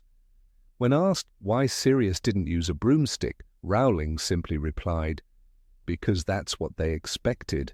The motorcycle was thus a bridge between worlds. It was a Muggle object, touched by wizarding magic, owned by a pureblood who hated his heritage. It was ridden by a half-giant used to save a half-blood child, and stored by a Muggle-loving wizard. Few items in the series cross as many boundaries, class, blood, species, ideology, as this one does. And in the chaos of battle, in the thunderstorm that greets Harry's escape in Deathly Hallows, the motorcycle meets its end. The sidecar detaches, the engine coughs. One of the rear wings is blown off. As Harry and Hagrid crash into the Tonks' backyard, the motorcycle skids, crumples, and dies. Later, Arthur sadly declares, "I'm afraid the bike's had it." But has it really? In literary terms, the death of the motorcycle marks the end of an era. It carried Harry as an infant and again as a young man, closing the circle. Just as Sirius himself burned bright and fell hard, so too does the bike. But like Sirius, it leaves a legacy, a legend, and memories that can't be extinguished. There's a certain poetic symmetry in how the motorcycle links generations. It once carried Sirius and James, young and bold, through nights of resistance. It carried Harry, an infant unaware of his destiny, and later a teenager stepping into battle. And in both cases it was a symbol of movement, away from danger, toward the future, across the sky and into myth. Few readers pause to wonder how a man like Sirius Black came to own a flying motorcycle. But when you do, the answer is more than just mechanics and magic. It is about who he was and what he believed in. Sirius was always trying to break free of his family, of their ideology, of the weight of expectation. The motorcycle was his wings. We often think of brooms as the standard wizarding transport. But the motorcycle, loud and chaotic, captured the heart of a man who refused to be standard. It was enchanted, yes, but not elegant. It wasn't about grace, it was about speed, power, and rebellion. Just like Sirius. And in that one moment when he gives it away to Hagrid, we see the depth of his love. Sirius doesn't run, he doesn't disappear. He gives up his ride, his symbol of freedom, to make sure Harry is safe. Then he turns toward vengeance, toward tragedy, toward 12 years in Azkaban. But he made a choice in that moment, and it defined him more than any spell or battle ever could. It's often the quiet details that reveal the most. A flying motorcycle, seen only briefly, tells the story of a man who wanted to fly away from who he was told to be. Of friendships forged in war, of trust passed from one hand to another, of a godfather's last act of devotion. And when the bike falls for good, we feel it, not just because it was Harry's ride, but because we know what it meant to the man who once made it fly. Number 23. Could Lily have been the fifth Marauder? It was always easy to imagine Lily Evans walking through the corridors of Hogwarts, her red hair catching the light, her eyes burning with quiet determination. But what many never fully realized was how deeply entwined she had been in the story of the Marauders, James Potter, Sirius Black, Remus Lupin, and Peter Pettigrew. Though not formally one of them, there are signs, whispers in the narrative that she might very well have become the elusive fifth Marauder had fate allowed it. When Remus Lupin spoke of her, there was a softness in his words that rarely surfaced elsewhere. "She was there for me at a time when no one else was," he once told Harry in the Order of the Phoenix. It was no small thing. A werewolf at Hogwarts, hiding his affliction, trying to be invisible in a world that would turn on him if it knew the truth. But Lily saw him. More than that, she accepted him. Her kindness wasn't performative, it was transformative.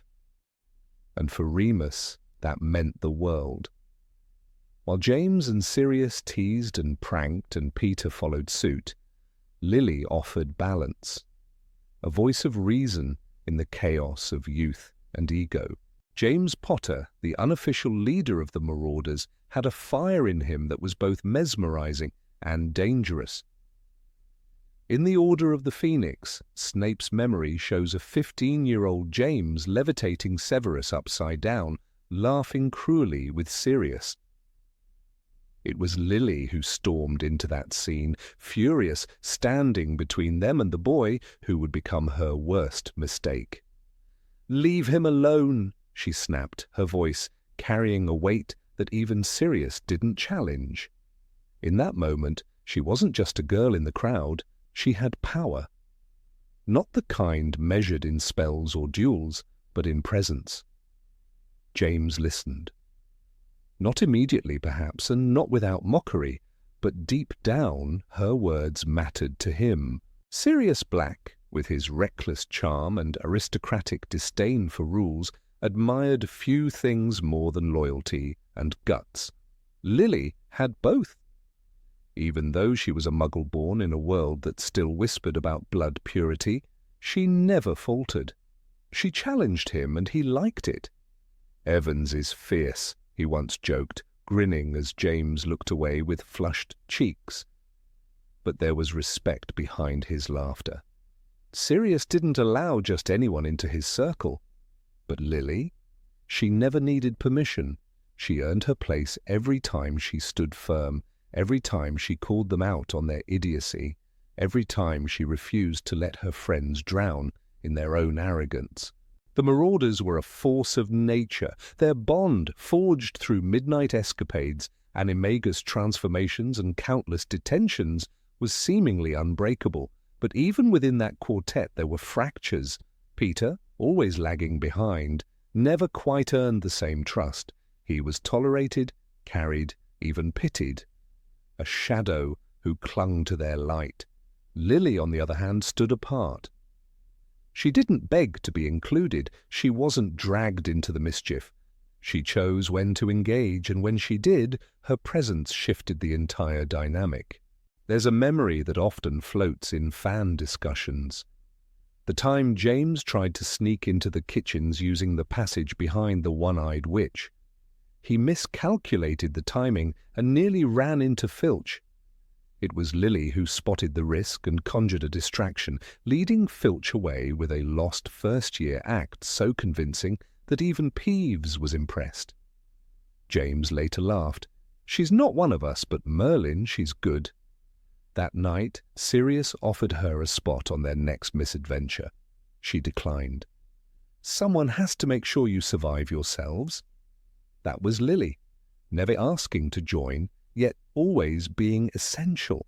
Remus, the thinker among them, often spent evenings in the library researching spells or reading about magical creatures. Lily joined him sometimes. They'd talk about everything, from transfiguration theory to the ethics of magic. It was with her that Remus first voiced his fears about the darkness rising in the wizarding world. "There's a storm coming," he whispered once, his voice trembling. "And I'm not sure we're ready." Lily didn't offer false comfort. "Then let's get ready," she said. Not as a marauder, not as a girlfriend, just as Lily. Her own force. The title of Marauder wasn't something lightly given. It was earned through a brotherhood of risk and rule-breaking, of nights spent transforming into animals and exploring every hidden corner of Hogwarts. But if ever there was someone who could have matched them, not in mischief perhaps, but in spirit, it was Lily. She didn't need to pull pranks to prove her worth. She had the courage to confront them, the wisdom to temper them, and the heart to forgive them when they went too far. And they did go too far. There were lines that James and Sirius crossed, especially with Snape, that even Peter knew better than to follow. But Lily's presence reminded them of consequences. "You think just because you can hex someone you should?" she once asked James, eyes blazing. He looked away, ashamed. That's what made her powerful, not her ability to cast spell, though she was brilliant, but her moral clarity. She saw things the others chose to ignore. Dumbledore once said that love was the most powerful magic of all. Lily embodied that truth. Her friendships weren't shallow. She loved fiercely. Not just James, but also her friends, even those like Remus and Sirius, who made mistakes. When Remus feared his condition would make him a monster, Lily wrote him letters of encouragement. "You are not your darkness," she once said. Those words stayed with him for decades. It's often forgotten how lonely Lily might have been. Torn between her Gryffindor friends and her history with Severus, she walked a tightrope. But instead of becoming bitter, she grew stronger. She didn't retreat into herself like many others might have. She stood taller. Her strength was not just in defiance, but in resilience. She held her ground with Snape even as he spiraled into the darkness. She argued with James when he was arrogant. She didn't blindly follow anyone. That kind of independence made her dangerous and deeply respected. There is something profoundly poetic in the way her story threads through the Marauders. She wasn't there when they created the Marauders map, yet her influence lingered. The map itself was an act of genius, combination of magic, mischief, and deep understanding of Hogwarts' hidden spaces. But one wonders, what might it have looked like if Lily had contributed? Would it have been more than a tool for pranks, perhaps a way to protect, a way to watch over students? We'll never know. But the thought lingers. Sirius once told Harry in the Order of the Phoenix, "Your mother was there for me when no one else was." It was a rare moment of vulnerability.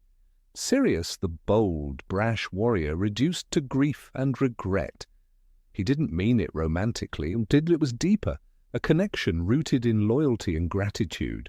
Lily believed in him even when others didn't, and that kind of belief stays with a man.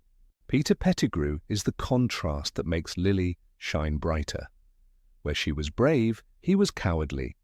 Where she chose truth, he chose survival. She stood up to her friends when they were wrong. Peter stood by as his friends died. In many ways, Lily was everything the Marauders aspired to be, just in a quieter, more enduring form. Even Professor McGonagall saw it. Once, after an altercation involving a ruined classroom and 3 laughing boys, she pulled Lily aside and said, "You seem to be the only one among them with any sense." Lily smiled and replied, "Then I'll just have to lend them mine." It wasn't arrogance, it was acceptance of the role she had carved for herself, not through invitation, but through action. Some fans have speculated that the reason she was never officially included in the Marauders was because she didn't need the title. She was already central to them. James loved her, Remus admired her, Sirius respected her, and even Peter, in his own pathetic way, feared her disapproval. The Marauders were the heart of Hogwarts mischief. But Lily was its conscience. There's a small, often overlooked scene in the Deathly Hallows where Harry watches his parents in a vision, a glimpse into their final days. James tosses his wand on a table, laughing. Lily chides him gently, rolling her eyes. It's a domestic moment, but it speaks volumes. She had joined his world, not as a follower, but as a partner. She had become his equal. In a different time, in a different story, she might have been there with them at every turn, her name etched into the corners of that magical map. When people ask why Lily wasn't one of the Marauders, the answer isn't simple. She wasn't left out, she stood apart. Not because she was unworthy, but because she transcended the label. The Marauders were boys becoming men, chasing adventure and skirting responsibility. Lily was already ahead of them. She carried the weight of the future, even as they ran from it. She was the 5th Marauder in everything but name, and in the end, that name didn't matter. What mattered was that when the world broke apart, when betrayal and war swallowed everything whole, it was Lily who stood in front of her son, wandless, fearless, whispering a protection that would live beyond her death. That wasn't a Marauder's prank, that was a mother's legacy, and a hero's final act. Number 24. Why James's parents had him so late in life. When James Potter was born, the wizarding world had already long known the names of Fleamont and Euphemia Potter. Their fame didn't come from scandal or dark arts, but from honour, wealth, and resilience. Fleamont, in particular, had made his fortune by inventing the Sleekeazy's hair potion, a potion so effective that witches and wizards across the country whispered about it in salons and shops. Euphemia, on the other hand, came from a lineage of quiet strength and tradition. Their union was not merely a merging of names, it was a union of deep mutual respect, and yet for decades they remained childless. This puzzled many, especially in a society where legacy is everything. In pure-blood families like the Potters, children often arrive young, their names registered at Hogwarts before they're even out of nappies. But the Potters had no such joy. While their peers raised broods of energetic, misbehaving boys and girls, Fleamont and Euphemia lived alone in their sprawling manor in the Cotswolds. The silence in their halls echoed louder with every passing year, a silence that even magic could not dispel. Friends whispered behind closed doors. Some wondered if there had been a curse. After all, strange things tend to cling to powerful wizarding families. Others speculated that Euphemia had chosen her own ambitions over motherhood. But none of that was true. The reality was simpler and sadder. They tried and failed again and again. Each attempt, each hope, dissolved like mist in the morning light. They had nearly resigned themselves to a quiet, airless existence. Nearly. Then came the miracle. It wasn't announced by thunder or prophecy. There was no flash of lightning or flutter of phoenix wings. One crisp autumn morning, Euphemia collapsed in the garden while pruning her fanged geraniums. Fleamont, alarmed, rushed her to St. Mungo's, expecting the worst. But the healers looked at her in stunned disbelief, and one young witch reportedly dropped her wand. Euphemia was pregnant. At last. After decades of silence, there was a heartbeat. Tiny, fragile, but real. James Potter was born not only into luxury, but into the sort of love that only arrives after years of waiting. He wasn't simply a son, he was a miracle, a blessing so long denied that his very existence seemed enchanted.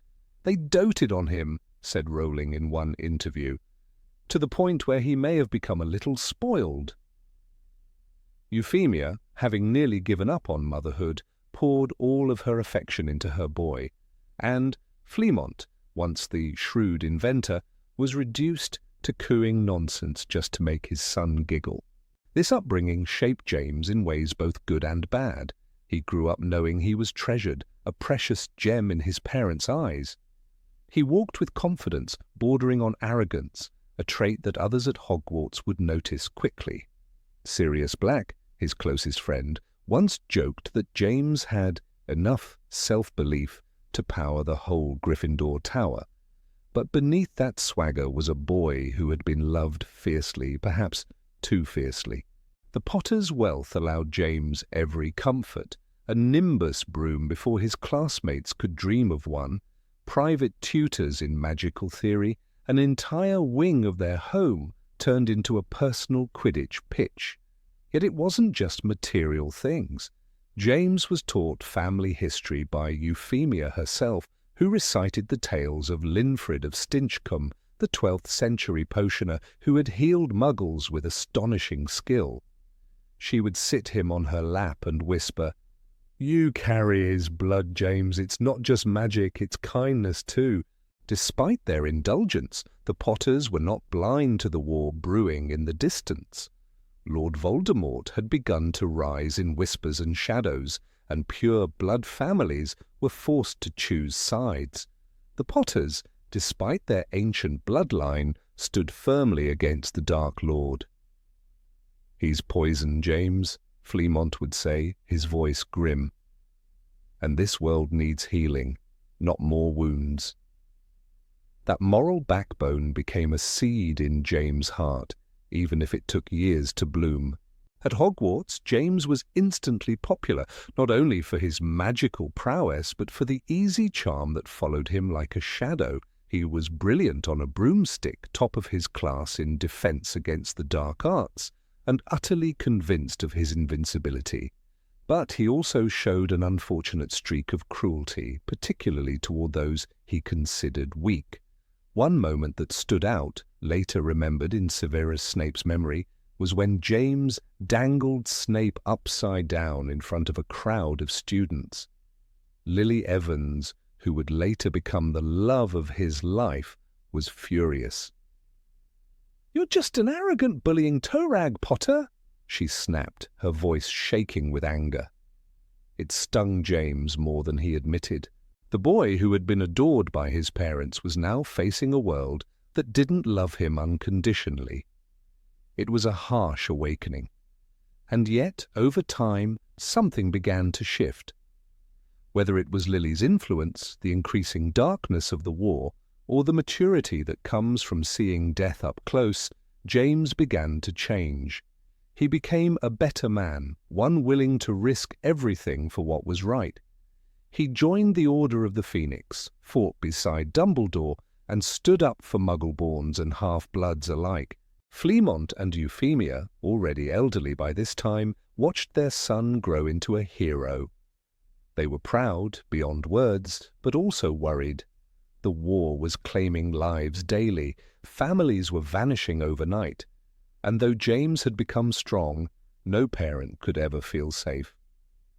Their worst fears were confirmed when they both fell ill to dragonpox, an old enemy that even magic couldn't always cure. It swept through them quickly, cruelly, and within weeks they were gone. James was still young, barely out of Hogwarts, and the loss hit him hard. But their love remained with him, echoing in his every choice. When he and Lily had Harry, James seemed to mirror his own parents' devotion. He held his son with the same mixture of awe and fear. "He looks just like you," Lily whispered one night. "No," James replied, smiling down at the baby. "He looks like someone we've been waiting for." The cycle had come full circle. Perhaps that is the legacy of Fleamont and Euphemia, not just a son, but a future. Through James and later through Harry, their values, bravery, loyalty, love continued to shape the world. It's easy to overlook the quiet pain behind a hero's story. But James Potter was not simply born into greatness. He was forged by hope, by late-night prayers whispered into silence, and by parents who never stopped believing in miracles, even when none came. Their story is not the story of tragedy, it's a story of perseverance, of how love can be patient, even when years pass without reward, of how some children are born not just into the world, but into a waiting pair of arms that thought they might never hold anything. And that kind of love, rare and hard-earned, leaves marks no curse can ever erase. In many ways, James was the embodiment of their second chance. The Potters lived long enough to see their miracle walk, talk, and cast his first Patronus. They died knowing they had fulfilled the dream that had evaded them for so long. And in that knowledge, they found peace. Even Albus Dumbledore, a man known for his restraint, once said in private, "James had his flaws, as we all do, but he came from love, a very rare thing in these times. And that kind of beginning, it matters."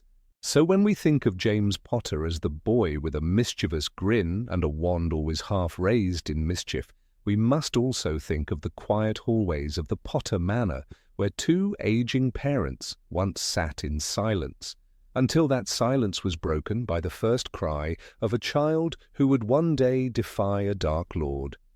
And perhaps, in that cry, was the sound of hope itself. Number 25. How Harry Learned the Real Names Behind the Map.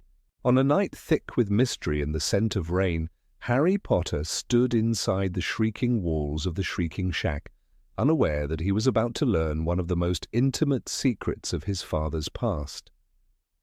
The air was tense.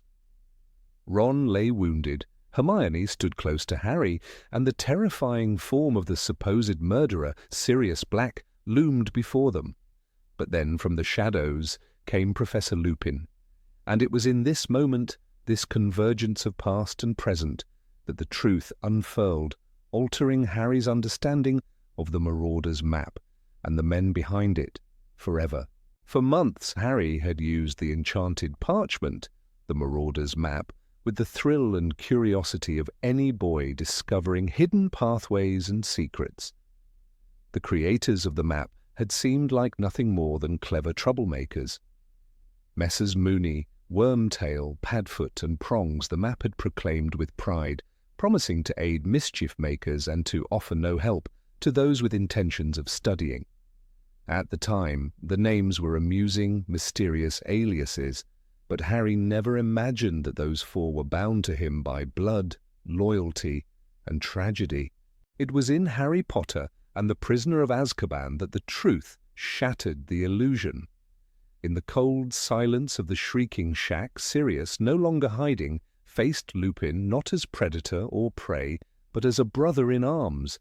Harry watched, heart pounding, as these two men exchanged words not in hatred, but in old, weary understanding. And then, with Hermione's suspicion boiling over, Lupin confessed, "I am Moony, that was my nickname at school."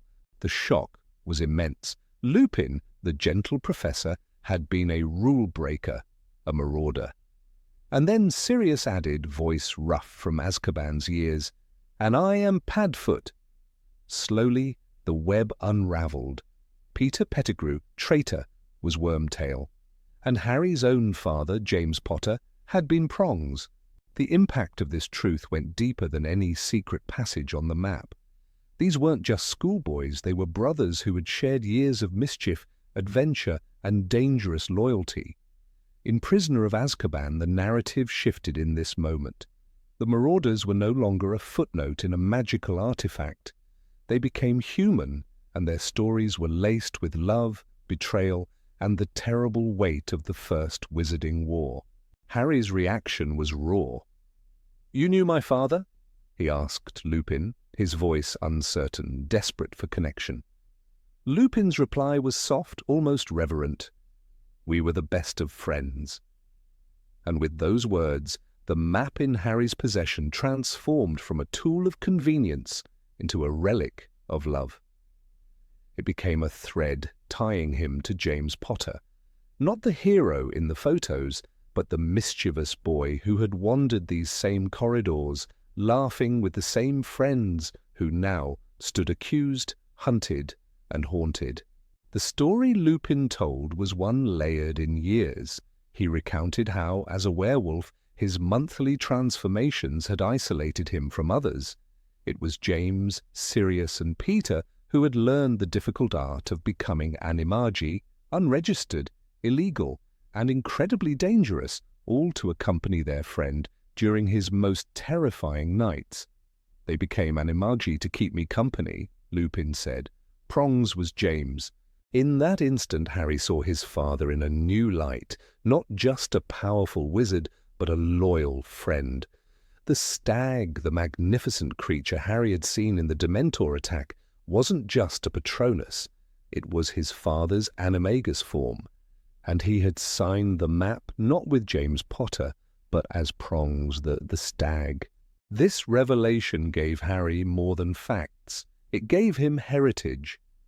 The map was a living memory crafted by the hands of those who had loved each other fiercely.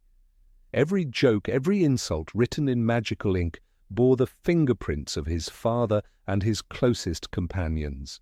The Marauders' identities had never been stated in the films with such gravity.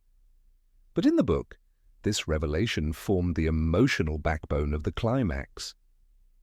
Harry saw in Lupin and Sirius not just survivors, but living echoes of a life stolen from him. When Sirius turned to him and said, "Would you have liked to live with me?" it wasn't just a question of guardianship, it was a question of family. The bond between Harry and the map shifted. From that night on, it wasn't just a trickster's tool, it was a legacy. In Half-Blood Prince, when Harry once again used the map to monitor Draco Malfoy, it was with a different awareness.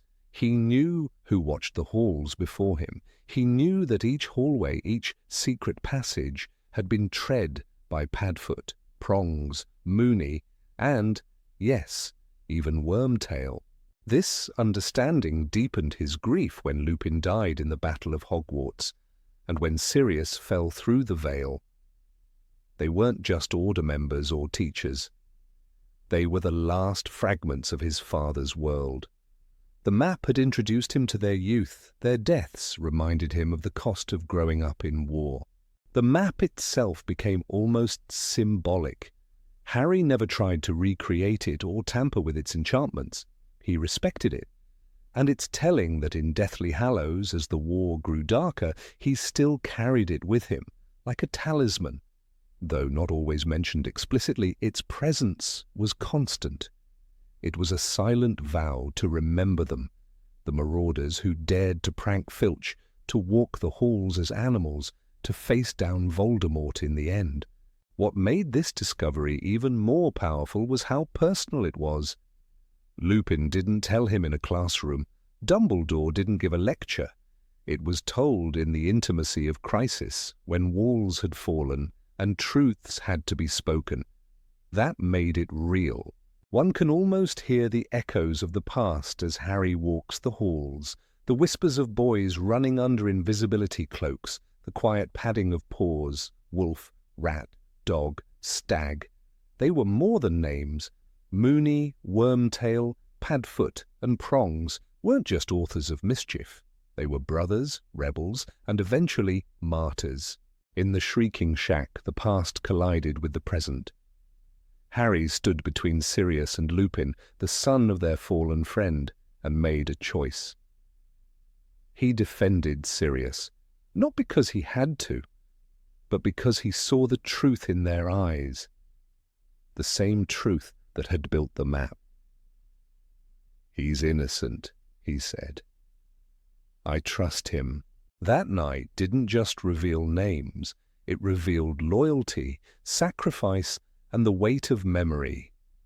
Harry's life was no longer a linear path toward revenge against Voldemort. It became a journey of understanding who his father had been, who had stood beside him, and who had betrayed him. Even the betrayal of Wormtail carried more pain after the truth. For Peter had once been a marauder, a friend, someone James trusted with his life, and yet he had become the hand that delivered them all to death. That irony deepened the tragedy.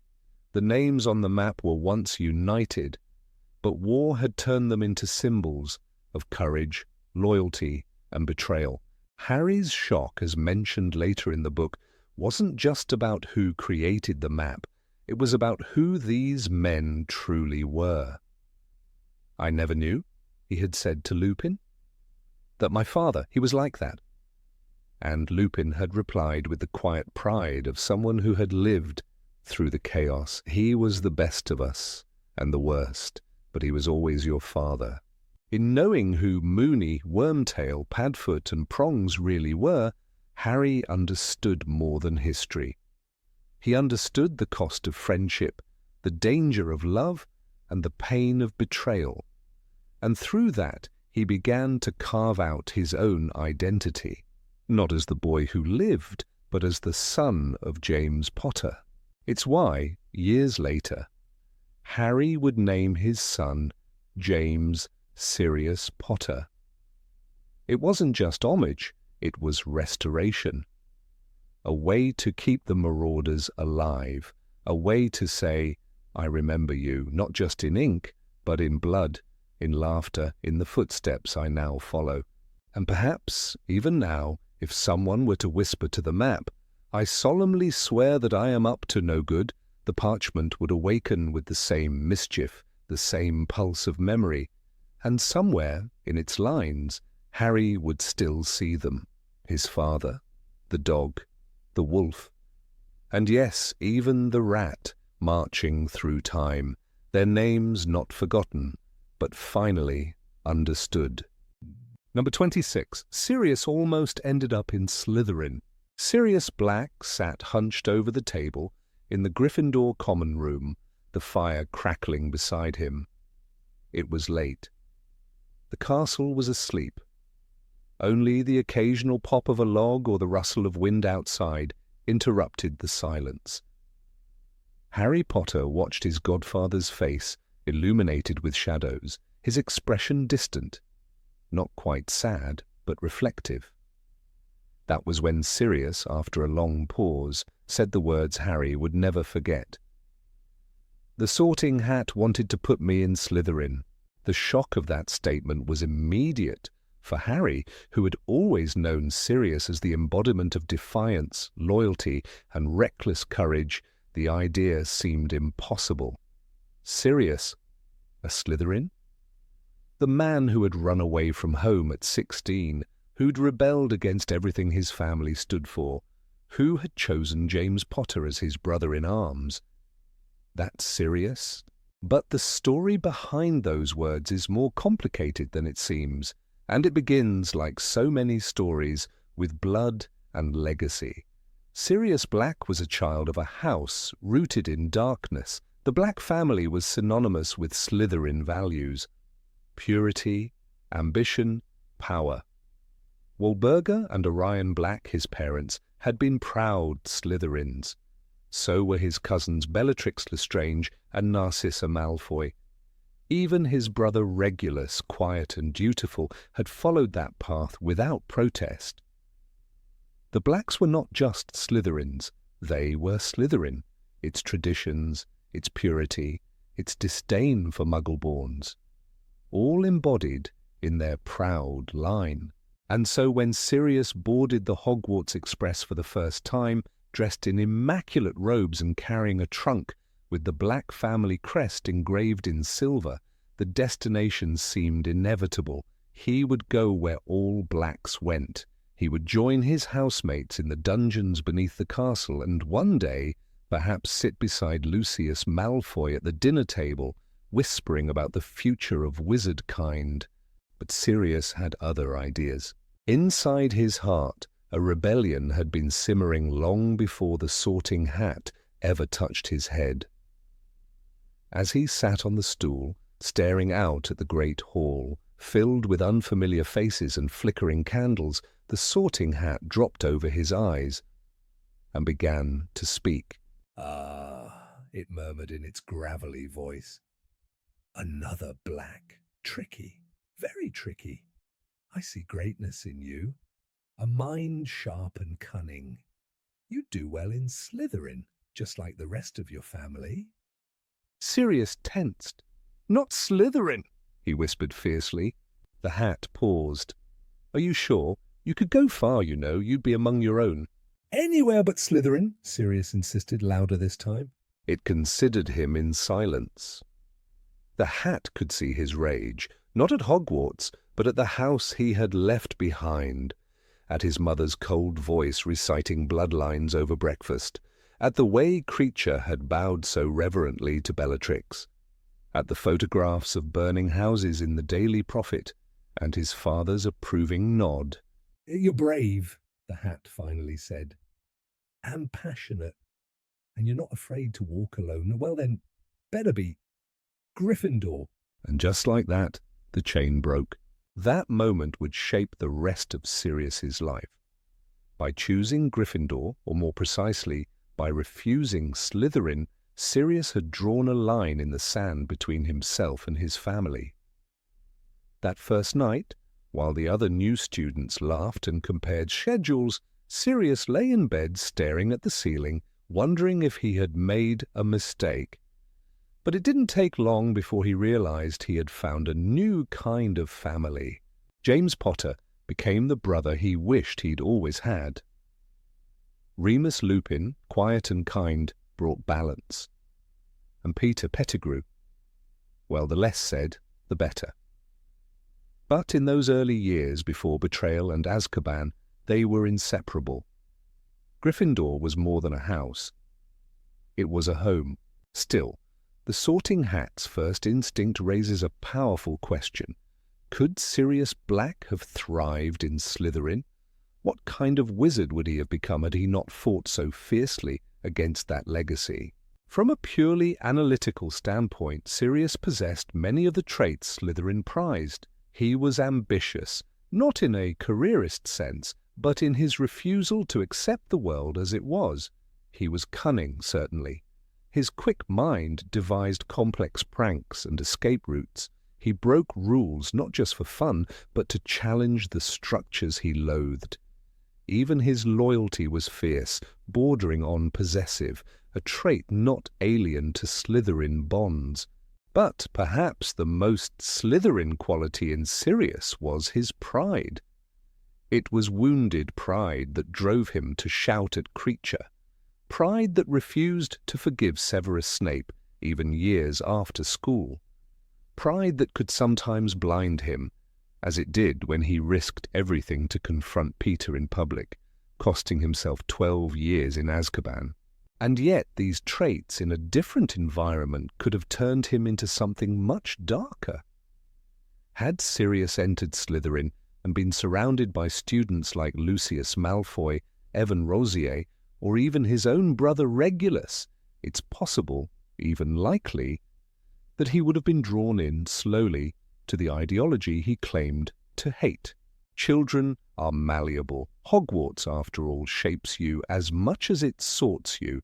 Had Sirius not met James on that first train ride, had he not discovered that bravery could mean more than blood, he might have worn the green and silver robes with as much arrogance as Bellatrix herself.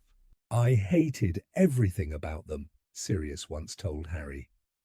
"My parents, with their pure-blood mania, my cousins, they were obsessed with bloodlines." And then he added, "I got into Gryffindor. I think the Sorting Hat took one look at me and saw I didn't belong in Slytherin." But that isn't exactly what happened. The truth is, the Hat did see Slytherin in him. But it also saw the burning desire to escape, to fight against the tide. The Sorting Hat, as Dumbledore once reminded Harry, listens not just to the qualities we possess, but to the path we choose. It is our choices, Harry, that show what we truly are, far more than our abilities. In that moment, Sirius chose defiance over tradition. He chose to walk into the lion's den, even though every fibre of his upbringing screamed that he should be among the serpents. It wasn't an easy choice, and it wasn't without consequence. His mother, Walburga, eventually blasted his name off the family tapestry. His father ceased speaking to him. Regulus, once his closest friend in childhood, became a stranger. The summer after 5th year, Sirius ran away from home for good, showing up on the doorstep of the Potters with nothing but a broom and a rucksack. That's the cost of choice. But had he been sorted into Slytherin, had he accepted the Hat's suggestion, he might have kept his family. He might have had comfort and legacy and respect. But he would have lost himself. Imagine Sirius in Slytherin, sitting at the long table beneath the green banners, learning dark magic beside Bellatrix, sneering at Muggleborns to keep up appearances. He might still have found reasons to rebel, but it would have been far harder to escape the gravity of that house, of its whispers and shadows. He might have become a Death Eater, not out of belief, but because he didn't know how to say no. Instead, he became a rebel, a freedom fighter, a soldier of the Order. Flawed, yes. Hot-headed, impulsive, and sometimes cruel, but unmistakably brave. He chose a harder road, and he never looked back. There's a kind of tragic beauty in that choice, because it meant loneliness, it meant rejection, but it also meant freedom.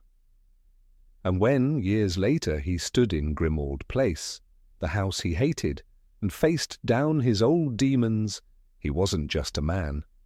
He was a Gryffindor. It's tempting to think of Hogwarts houses as absolutes, that Gryffindors are brave, Slytherins are cunning, Ravenclaws are wise, and Hufflepuffs are kind. But real people are messier than that. They carry traits from every corner of the castle. Sirius Black is proof. Could he have been a Slytherin? Yes, and a powerful one, but it would have cost him everything he eventually stood for. The Sorting Hat's wisdom lies not just in seeing who we are, but in hearing who we want to become. Sirius didn't just reject Slytherin. He rejected his past, his blood, and his inheritance. He wanted to be more. And in the end, that's what saved him. Not from death, perhaps, but from becoming the very thing he hated. And so when Harry heard those quiet words by the fire, "The Sorting Hat wanted to put me in Slytherin," it wasn't just a confession, it was a reminder that even in the darkest families, the brightest flames can be born. That courage isn't always loud. Sometimes it whispers, "Not Slytherin." And sometimes that whisper is enough to change everything. Number 27. Why Pettigrew betrayed his friends. Peter Pettigrew sat by the fire, his rat-like eyes flickering with the same unease that had shadowed his life for years. The flames danced before him like ghosts of the past, echoes of laughter in the Gryffindor common room, the warmth of shared secrets among four boys who once believed themselves invincible. But the shadows had swallowed that laughter long ago. What remained was betrayal, etched into every moment that followed the night he handed over Lily and James Potter to Lord Voldemort.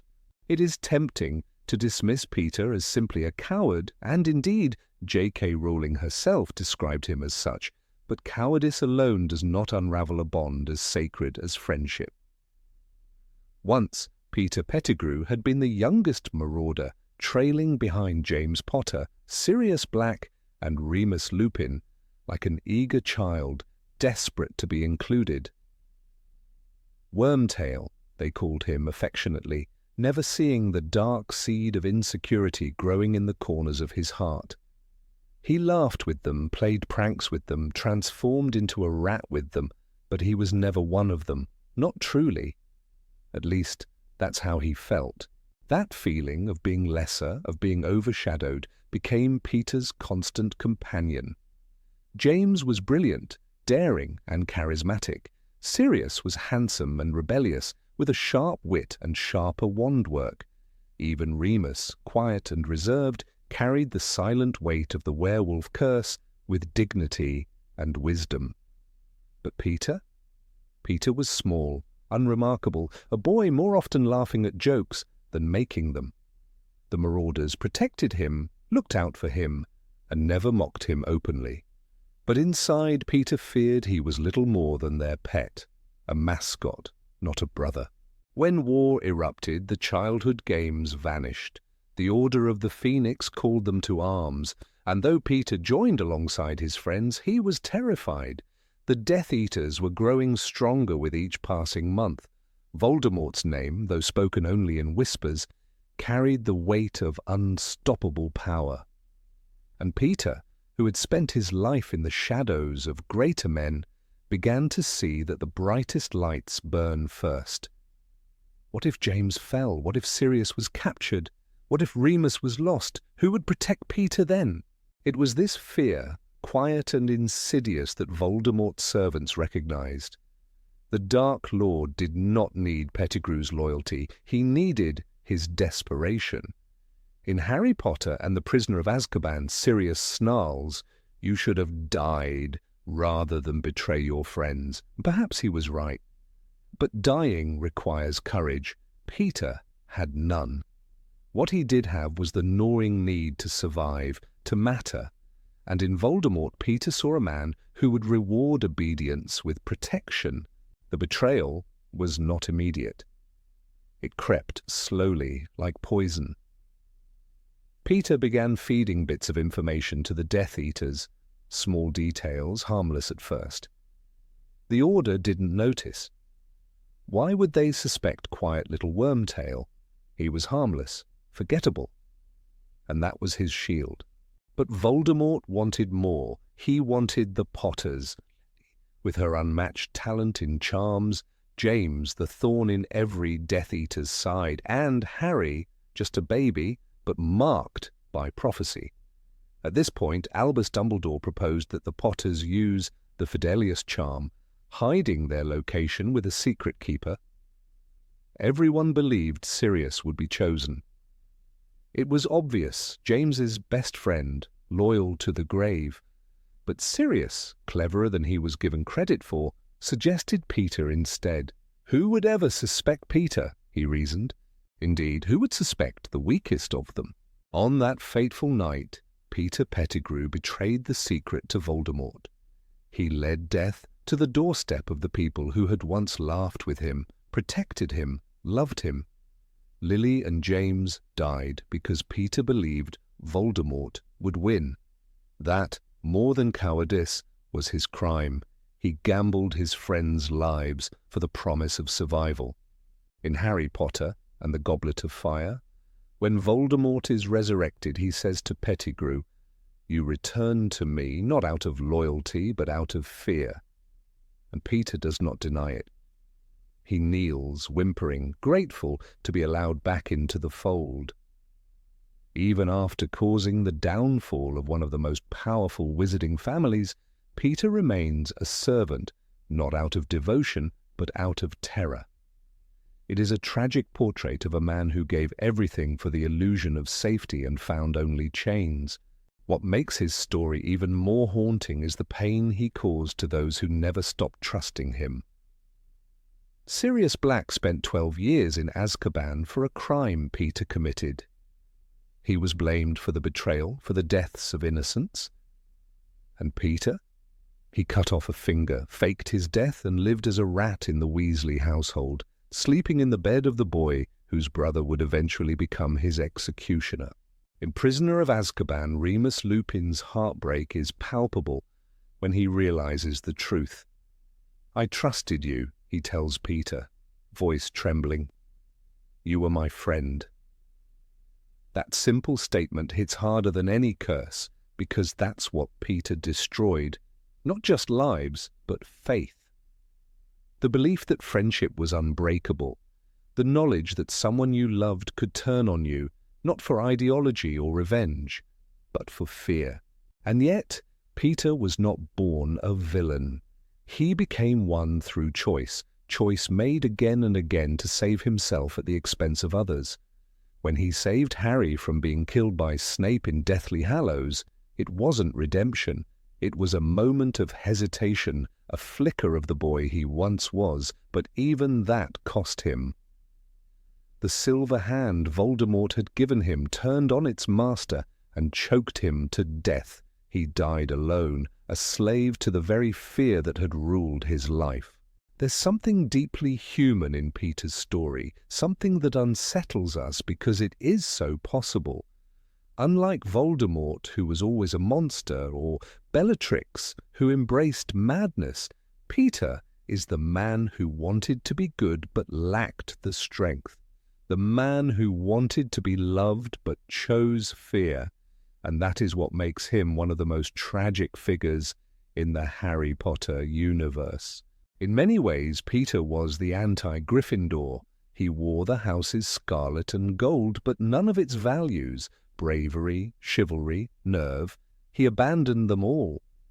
And yet the Sorting Hat placed him there. Perhaps it saw a potential that was never realized, or perhaps it recognized a truth we often ignore, that courage is not the absence of fear, but the will to act despite it. Peter never had that will. Rowling reminds us through Peter that not all evil is born of hate. Sometimes evil grows from fear, from insecurity, from the desperate wish to be someone else. When Peter chose Voldemort, he was not choosing darkness, he was choosing safety. But safety bought with betrayal is never true security. It is a prison with no walls but many locks. It is also worth noting how Peter clung to the powerful throughout his life. At Hogwarts he clung to James and Sirius. In war he clung to Voldemort. In hiding he clung to the Weasleys.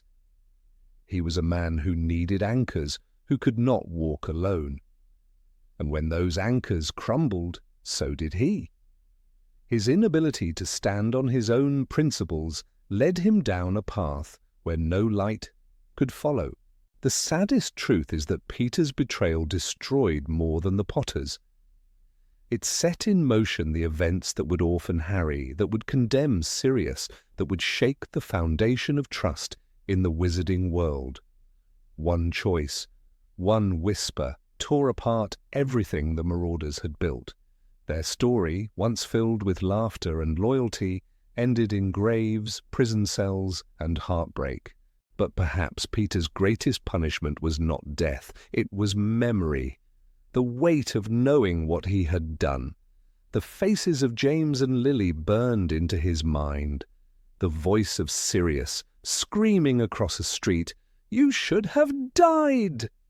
The moment he handed over his life to a monster and realized, far too late, that monsters don't protect, they consume, and so he died by his own hand, literally. The silver hand Voldemort had gifted him sensed mercy in Peter's heart and turned against him. It was poetic, brutal, and final. There was no redemption, no great moment of sacrifice, just a flicker of weakness that cost him his life, a coward's death for a coward's life. In the end, Peter Pettigrew's legacy is a warning. That fear can be more dangerous than hate. That betrayal can come in the softest form, from someone who once called you brother, and that the smallest rat can cast the longest shadow when it scurries into the dark. 20 years after his betrayal, when Harry Potter stood at the Battle of Hogwarts, he faced the consequences of Peter's choices. But unlike Peter, Harry chose loyalty. He chose to fight even when afraid, and in that the circle was broken. The legacy of fear ended, not with revenge, but with courage. Peter Pettigrew was never strong, never brave, never noble. But he was once a friend, and that, more than anything, is what makes his fall so deeply, unbearably tragic. Number 28. The Marauders' role in the First Wizarding War. The Marauders were more than schoolboy pranksters. Beneath the laughter and rebellious energy of James Potter, Sirius Black, Remus Lupin, and Peter Pettigrew lay a bond of loyalty that would one day be tested in fire and death. When they left Hogwarts, the wizarding world was on the brink of collapse. Lord Voldemort's power was growing, and darkness crept into every corner of society. The Marauders, once the kings of mischief, would find themselves on the front lines of a war none of them had ever imagined. James Potter was perhaps the most eager among them. From the moment he left Hogwarts, he joined the Order of the Phoenix with unshakable determination. Dumbledore saw in him both bravery and recklessness, qualities that made him a natural fit for dangerous missions. James was a brave and loyal wizard, Dumbledore once remarked, with a heart that never learned fear. In the early days of the war, James became known for striking quick and retreating quicker. He led small teams into Death Eater territory, sabotaging their gatherings and destroying caches of dark artifacts. He was bold, sometimes foolishly so, but his instincts saved lives. Once, in the summer of 1979, James and Sirius together disrupted a Death Eater ritual in Yorkshire. They barely escaped, and James came back with a deep gash across his ribs. He laughed as he held his side, saying, "Tell Lily I'll be home for tea if you know who doesn't mind." Sirius Black was his shadow, his brother in arms. If James was the flame, Sirius was the wind that fed it. Together they became infamous among the Death Eaters. "Those two," Alastair Moody once growled, "they're bloody reckless but damn effective." Sirius had a vendetta against Voldemort that went beyond ideology. It was personal. The Black family, once proud of its pure blood heritage, had all but disowned him for his refusal to bow before the Dark Lord. He had something to prove, and he proved it in fire and fury. In one documented case, Sirius intercepted a message between two Death Eaters in Nocturne Alley, cursed the alley shut behind him, and took them both on without backup. He won, but the scars down his left arm were a reminder of how close death had come. "They screamed like cowards," he told Lupin later, not realizing his hands were still shaking. Remus Lupin's role was different, quieter, but no less dangerous. As a werewolf, he carried with him a stigma the wizarding world was never kind about. But Dumbledore saw his unique ability to move unseen, especially among creatures who otherwise avoided human contact. Remus became a spy, not for the Ministry, but for the Order. He infiltrated circles of werewolves, some of whom Voldemort had begun to turn toward his cause. He spoke to them with the voice of someone who understood suffering, said one unnamed Order member, and that made all the difference. His missions were often solitary, often brutal. He returned one winter with 3 broken ribs and fever from infection. No one knew what he'd faced, but Remus never spoke of it. He only said, "Better me than someone else." And then there was Peter Pettigrew. The Marauders had always known Peter was not as brave, not as bright. But war is not a place for weakness, and Peter's fear grew. At first, he did small tasks, running messages, helping with logistics. He rarely fought. James defended him, as did Remus, insisting that Peter was doing his best.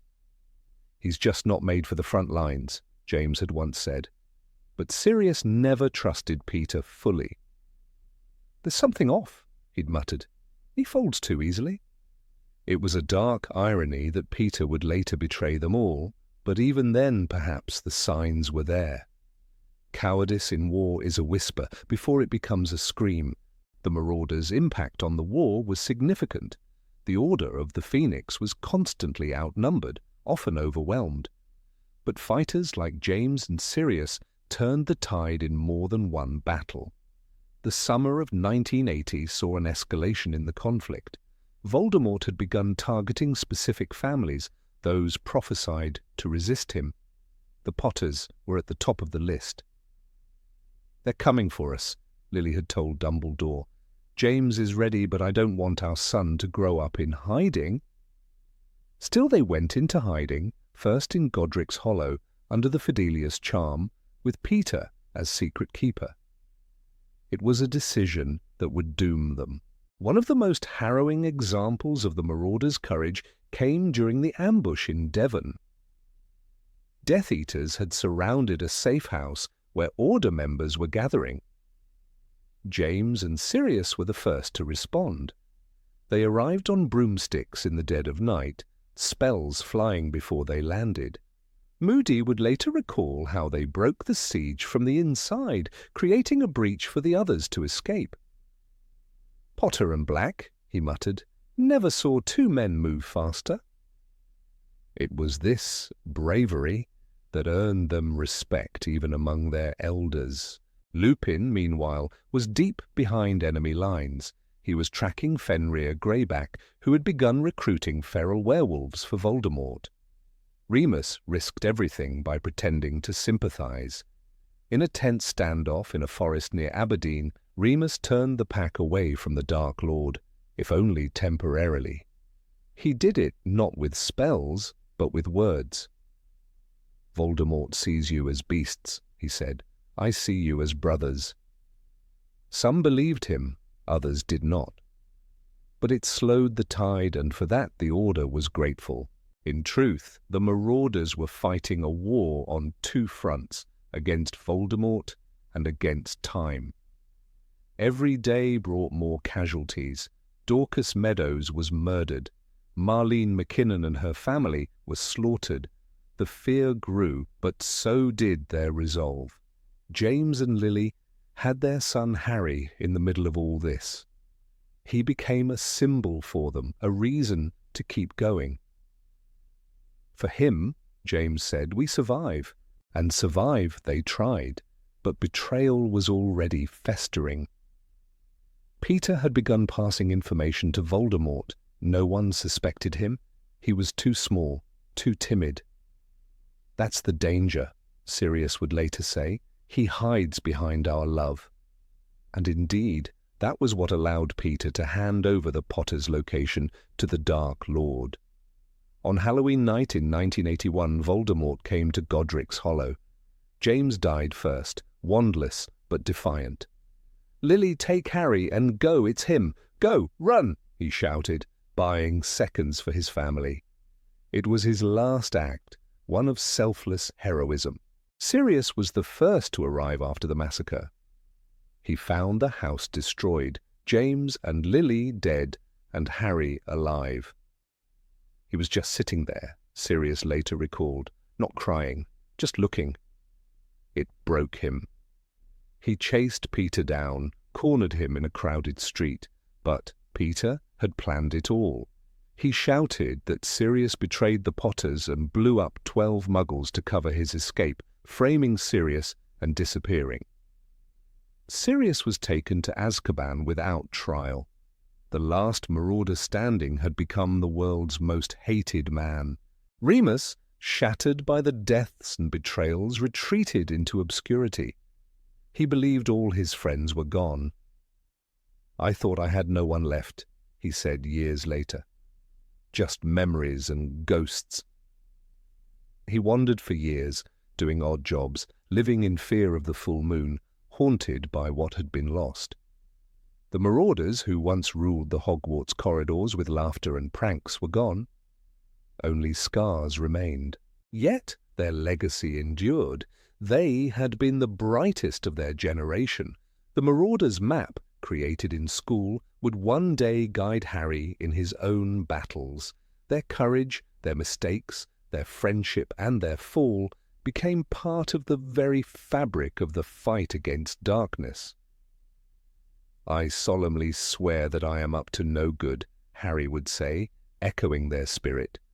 And when he stood before Voldemort in the Forbidden Forest, he carried with him not just the love of his mother, but the fire of the Marauders. The war ended that Halloween night, but the cost was unbearable. James and Lily were gone.